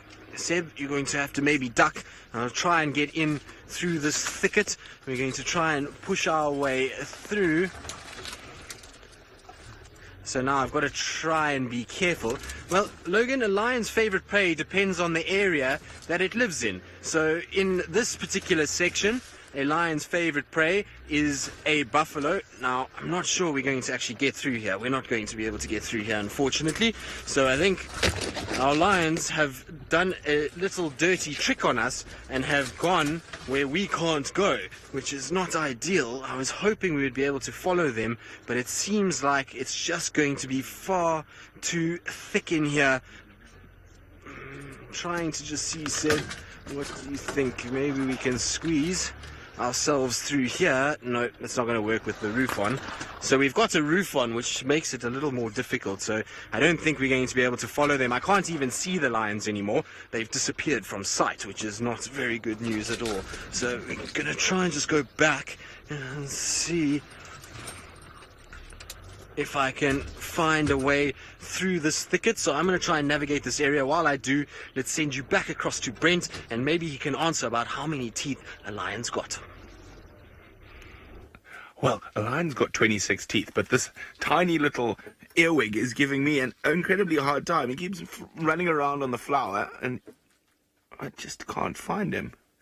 Let's just keep still. Maybe he will come out. Oh, no, there it is. There it is. Okay, how am I going to get that one? How am I going to show it to you? Let me just go down a little bit. Maybe turn it around. See that little dark patch? Let me just try to change the focus. Ooh, there he is. That little... he's going to move through now, hopefully come out into the open. So earwigs are little predatory insects, and what he's doing is hunting for aphids or other little bugs that might feed off the flower. Come on! Come on, little earwig. There he comes. Well, that's his bottom. Now, earwigs have a very cool defense mechanism when they are disturbed. So his bottom actually almost looks like a scorpion's tail. So he raises it above his head like a scorpion, and to confuse things that might want to eat him, that he is a scorpion, when in fact he's harmless to everything. I think he's found something to eat in there. That's why he's burrowing in. Tyra is asking what type of flower this is. Tyra, this is a flower that doesn't even have a common name. There we go. Come out, earwig. It's called a Wolfaria indica. So it's a Wolfaria flower. and it's a very cool flower. Not only do earwigs and other little creatures live on it, but it is a very important flower if you are a butterfly of the Acria family. So the flower is poisonous, and if the butterflies eat... Oh, there you go.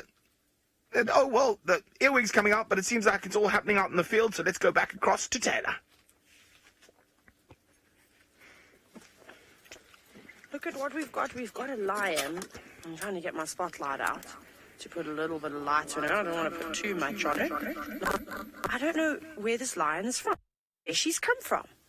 So you've seen the boys with Tristan. You saw their manes. Well, this is a girl. She doesn't have a mane at all. She is going to walk past the car, and I don't know if I'm going to be able to move around too much because we have a signal problem, but it looks to be suckling some youngsters. It might look like maybe she has some cubs. I don't know where this lioness has come from, because the pride of lions that we normally see is known as the Nkuhuma pride. Now, they've been a little bit further away from here, and I don't recognize her. But it's pretty cool that we got to see a lion. We'll try and go around. We'll try and see if we can ask Taxim, because he can drive on some other properties that we aren't able to drive on. So maybe he knows which pride has been nearby. This is always the exciting thing out here, is you never know what animals you're going to see. Now, a great question from Dane this afternoon. Thank you, Dane. You said, when the lions eat, who eats first, the males or the females? Well, it depends, because the boys are much stronger than the girls, and they sometimes come in and take the kills away from the females, even if they've done all the hard work. But I've also seen it where the females have just refused. They've just said, no ways, Jose's, you're not coming in here. You are not taking my dinner away from me. And they just didn't let the boys eat at all. So they will all try and feed at the same time. Remember, these animals, they've got no table manners like you and I that say, please pass the salt and pepper, or may I have a knife and fork? They don't say anything like that. They just reach in and grab and pull pieces when they can, because it's a dog-eat-dog world. They have to be as quick as they can, try and get as much food as they can, as quickly as they can, otherwise it could mean no dinner for them whatsoever. I'm just trying to go around because she's walking straight down the road, so we should get her now. Now, Tyra, as this lion walks down towards us, you've asked if these, if lions have predators. Of course they do. Other lions, hyenas, they can definitely be predators. Okay, I'm going to do a sneaky maneuver quickly. Just reverse. She's coming down towards us. We'll get a view of her now. I'll show you. Here she comes. And look how relaxed she is. She's walking right past the other car.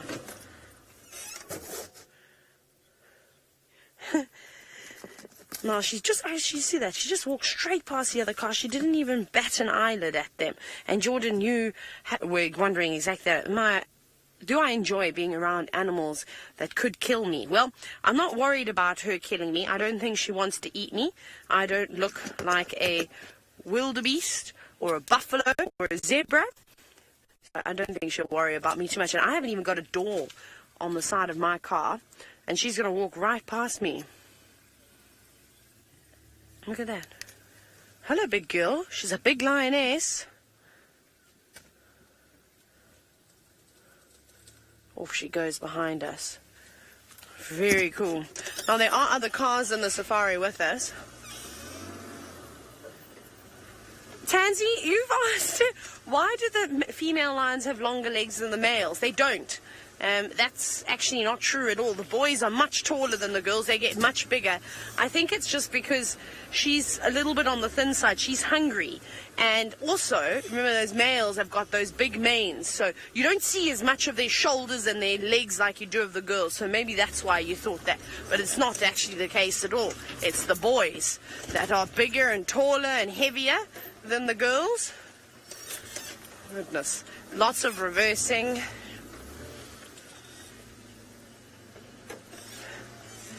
Right. Now, of course, Brent is having lots of fun in the tent. Maybe he can help me out here. Maybe he's figured out where this lioness has come from. So let's go across to him so we can ask him that question. Well, welcome back. And before I answer that question, we quickly go across to the microscope because I've managed to get something very cool in focus. So as I said, this little flower is a whole ecosystem, and we've now just got a tiny, it looks like a little, I'm just trying to count its legs. It looks like a little spider. 1, 2, 3, 4. Yes. So it is a little spider. So like the earwig, it's living on this flower and trying to catch the other little non-predatory things that come here. And I was hoping that the earwig might come along, because the earwig might eat the spider. You never know. But there we go. A tiny little spider by the looks of things. And you can see it spinning, and it's actually putting web, and that silk is so fine, we can't actually see the silk, but it's laying a trap for minute creatures. Okay, while it continues to lay the trap, if we look on the right of where the spider is, there are some little, so you're just going to come, let's have a look, I'll show you here. So right over here, so when we go back to the microscope, in this area there, you'll see there's some tiny little green aphids moving. Now, so there we go. That's what those little things moving there are what the spider's hunting and what the earwig's hunting. So isn't that incredible? Now, I'm going to show you how small this flower is in a second. So, I mean, we're looking at stuff that is absolutely tiny. So tiny, I actually cannot see a lot of the stuff with if I was just looking at the flower. So we've got to remember that there are amazing little ecosystems that are happening in the minute level that we can't see. Now, look at that. We're all looking at that little flower. That's where everything's happening. How tiny is that? You can see how small it is compared to my finger. Isn't that incredible? All that life, all that happening in the tiniest little flower. Amazing. Now, I was talking about butterflies and this fly being very important for certain butterfly species. The acria, they get poison from it. And I actually just stepped outside for a second, and I happened to find a chrysalis, but I don't think this is from a butterfly. I think this is from a moth. So inside there is a moth being formed. It's metamorphosizing from a caterpillar into a moth, and I'm hoping, I'm going to leave it over here, and I'm hoping it's going to hatch at some point. But I did promise I was going to show you what one of my favorite bones in the whole area was. Now, I was out on game drive. I'm not always in the tent. I'm often out in the field. Let me move that one. Oh, put that there. But this one I found while I was following wild dogs. So I was following wild dogs through the bush.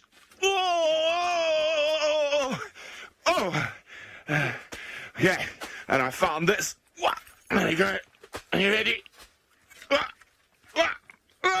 There we go. And it is a very heavy elephant top thigh bone. So it's this part of your leg here.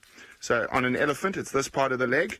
And this weighs probably around 50 or 60 pounds. And it's quite old. You can see it's been out in the bush for a long time before we brought it into the tent. And you can see, look there. Look at that. The thigh bone is the same length as my whole leg. And that's just half of an elephant's leg. Okay. So I'll tell you a bit more about this, but it sounds like Taylor's found another cool creature. Still the same lioness that we've got now. We're trying to figure out what on earth is going on this afternoon, because I haven't seen the Nkuhuma lions for a long time, and that's the main pride of lions that we normally see. But like I said to you, they're not on this property. They're a little bit further west from where we are. So she's basically, if she had to go west now, she'd need to turn left, maybe 45 degrees, and then carry on going in that direction. And then she'll find the rest of her family. Now, I thought I saw her mammary glands looked a little bit swollen.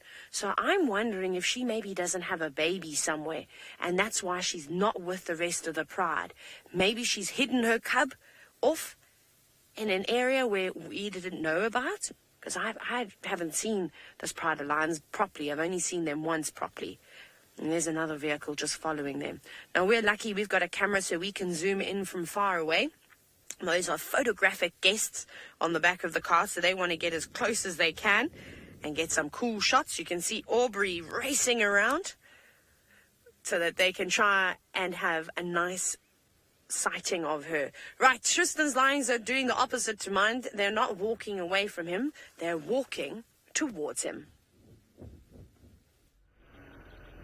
Well, finally, we've gotten them onto a road and they are walking straight towards us. So you'll see that they're going to kind of look at us as they go. They'll sniff every now and then and they'll just kind of mark on the bushes. Now, I'm trying to kind of reverse backwards with them, which is a little bit tricky. It's not easy to reverse with lions while it's dark and trying to actually see where we're going. So we'll just give them a bit more space than what I originally gave them. And it's just the one that you can see, but the rest are coming. I saw another one behind him, and so you'll find the other two will be there shortly. But there we go. There's the second one starting to appear now. So we're just going to roll backwards. It's a bit bumpy. I apologize. There we go. So I'll just kind of go there. And our lion should walk straight towards where we are, which is very, very cool. So Alexander, the average weight of an adult male lion like this is probably about 250 kilograms or 500 pounds, somewhere in that general vicinity. Sometimes they can get up to 600 pounds if they are really big individuals, but most of the time it's around 250 kilograms, 500 pounds, around there. So, but they are massive individuals. They're huge, huge, huge animals and are very impressive. So Logan, there's not different kinds of lions. There's just your stock standard lion here in Africa, and then you do get an Asiatic lion, which is a subspecies, but it's just because it occurs in Asia, so that's why it's called Asiatic lion. But slowly these boys are going, and I wonder, they look like they're heading towards where Taylor is. I'm not 100% sure where Taylor is, but they are walking in that general direction. So they're heading westwards, which I think is the same way that Taylor's lioness is walking. She's also walking west, and so I wonder if these boys are trying to maybe follow that lioness. It'll be interesting to see what happens. But here we go. Look at that. Isn't that cool? You can see the eyes of a male lion is very special. Now they're kind of cutting up the road, it looks like, and maybe they're going to keep going more into the bush. And we'll just try and see if we can stay with them, though, and not lose them. I'm just going to turn a little bit so it's easier for Sebastian and to give Sebastian a bit more light to work with, because it's still very, very dark. Now, I know the female is walking away, but these guys might be trailing that female, and that's why they're walking kind of west at the moment. I believe Taylor's lioness is also walking west, which is quite a long way ahead of us, so we'll just have to see how it goes. Now, that lioness wouldn't want to be caught by these three boys, because it's not going to be very easy for her to kind of get away from them. So hopefully she keeps moving and stays away from them. But look at them. They're like a bunch of gangsters that have come into an area. They mean business. They want to take over, and they just kind of ambling down the road as they do it. It's pretty cool to see, isn't it? I think it's very, very cool. And you can see how they kind of lope along. It's epic. So, Daniela, you can see these guys are starting to grow their manes. Their manes are not fully grown yet. They'll get much bigger than this. And these guys are 5 years old. So you'll have a situation where their manes start to grow normally at around about 3, 2.5, 3. You start to see a little bit of a mane growing. And then by the time they reach 7, their mane is normally fully grown. And then they have these beautiful big manes until they get to about 12. And then their mane starts to get a little bit smaller. You start to see hair kind of falling out a little bit as they get older. And their mane doesn't look nearly as impressive as a young male. So we'll see. And these guys have got 2 years or so until their manes are fully grown and fully developed. At the moment, they've just got little mohawks, and it will soon become big puffy manes like you see on other pictures or television of big male lions. So there's a little bit of time to go, and that's because they're still young, these guys. But it's amazing how they just walk into the night, and they are all the time listening and looking and trying to work out if they can find something that will give them an indication of either food or females. And so that's why they kind of walk like this. And the wind is blowing into our faces at the moment, so they're walking with the wind or into the wind. And the reason why lions walk into the wind is because they don't want to give their scent to blow ahead of them, so they would rather walk into the wind, and rather than they can smell things and things can't smell them. So if they're hunting, they don't give themselves away. Good. We're going to keep following these boys, see where they head. While we do that, let's send you back to Brent, who's still playing around with all kinds of different bones in his tent. So there we go. I was just going to finish up on this massive elephant thigh bone quickly. So as I was saying, we found it on Game Drive, and it weighs about 50 or 60 pounds. It's already lost a lot of weight because it's quite old. So bones, when they're out in the dry African heat, they'll actually dry out and start flaking, and they will lose some of their weight. And you can see how porous the bone is inside. The outer coat has come off here. Now, lots of different little animals love elephant bones, particularly your little squirrels and porcupines, and they will chew on elephant bones to get calcium. So especially something like porcupines that need a lot of calcium to maintain all their porcupine quills. Here is a porcupine quill right here. So there we go. That is the porcupine quill. You can see it's very sharp. So this end is the one, the white end is inside the porcupine, and then they've got the very sharp end to try make sure no predators attack them.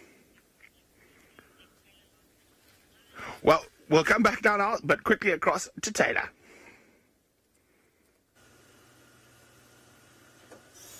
We got another view of this lioness, but before she disappears. Now, with the Nkuhuma lions, this pride I was telling you about, there are 5 lionesses, so there are 5 adult females. Now, there is one lioness that's got one very young cub that must be maybe 7 or 8 months old now. So I'm wondering, maybe it's her. Maybe she has tried to hide away from the evoker males, the males that Tristan has got, because they will want to kill her cub.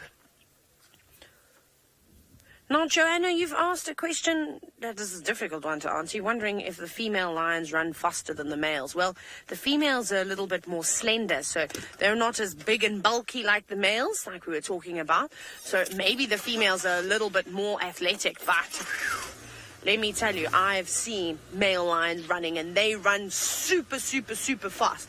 But maybe the girls could be a little bit quicker. But when it comes to taking down animals for prey, like a big buffalo, those big male lions are so important to have around because they are much stronger than the girls, and they can actually knock a buffalo off its feet. Let's see if we can get another view of her quickly.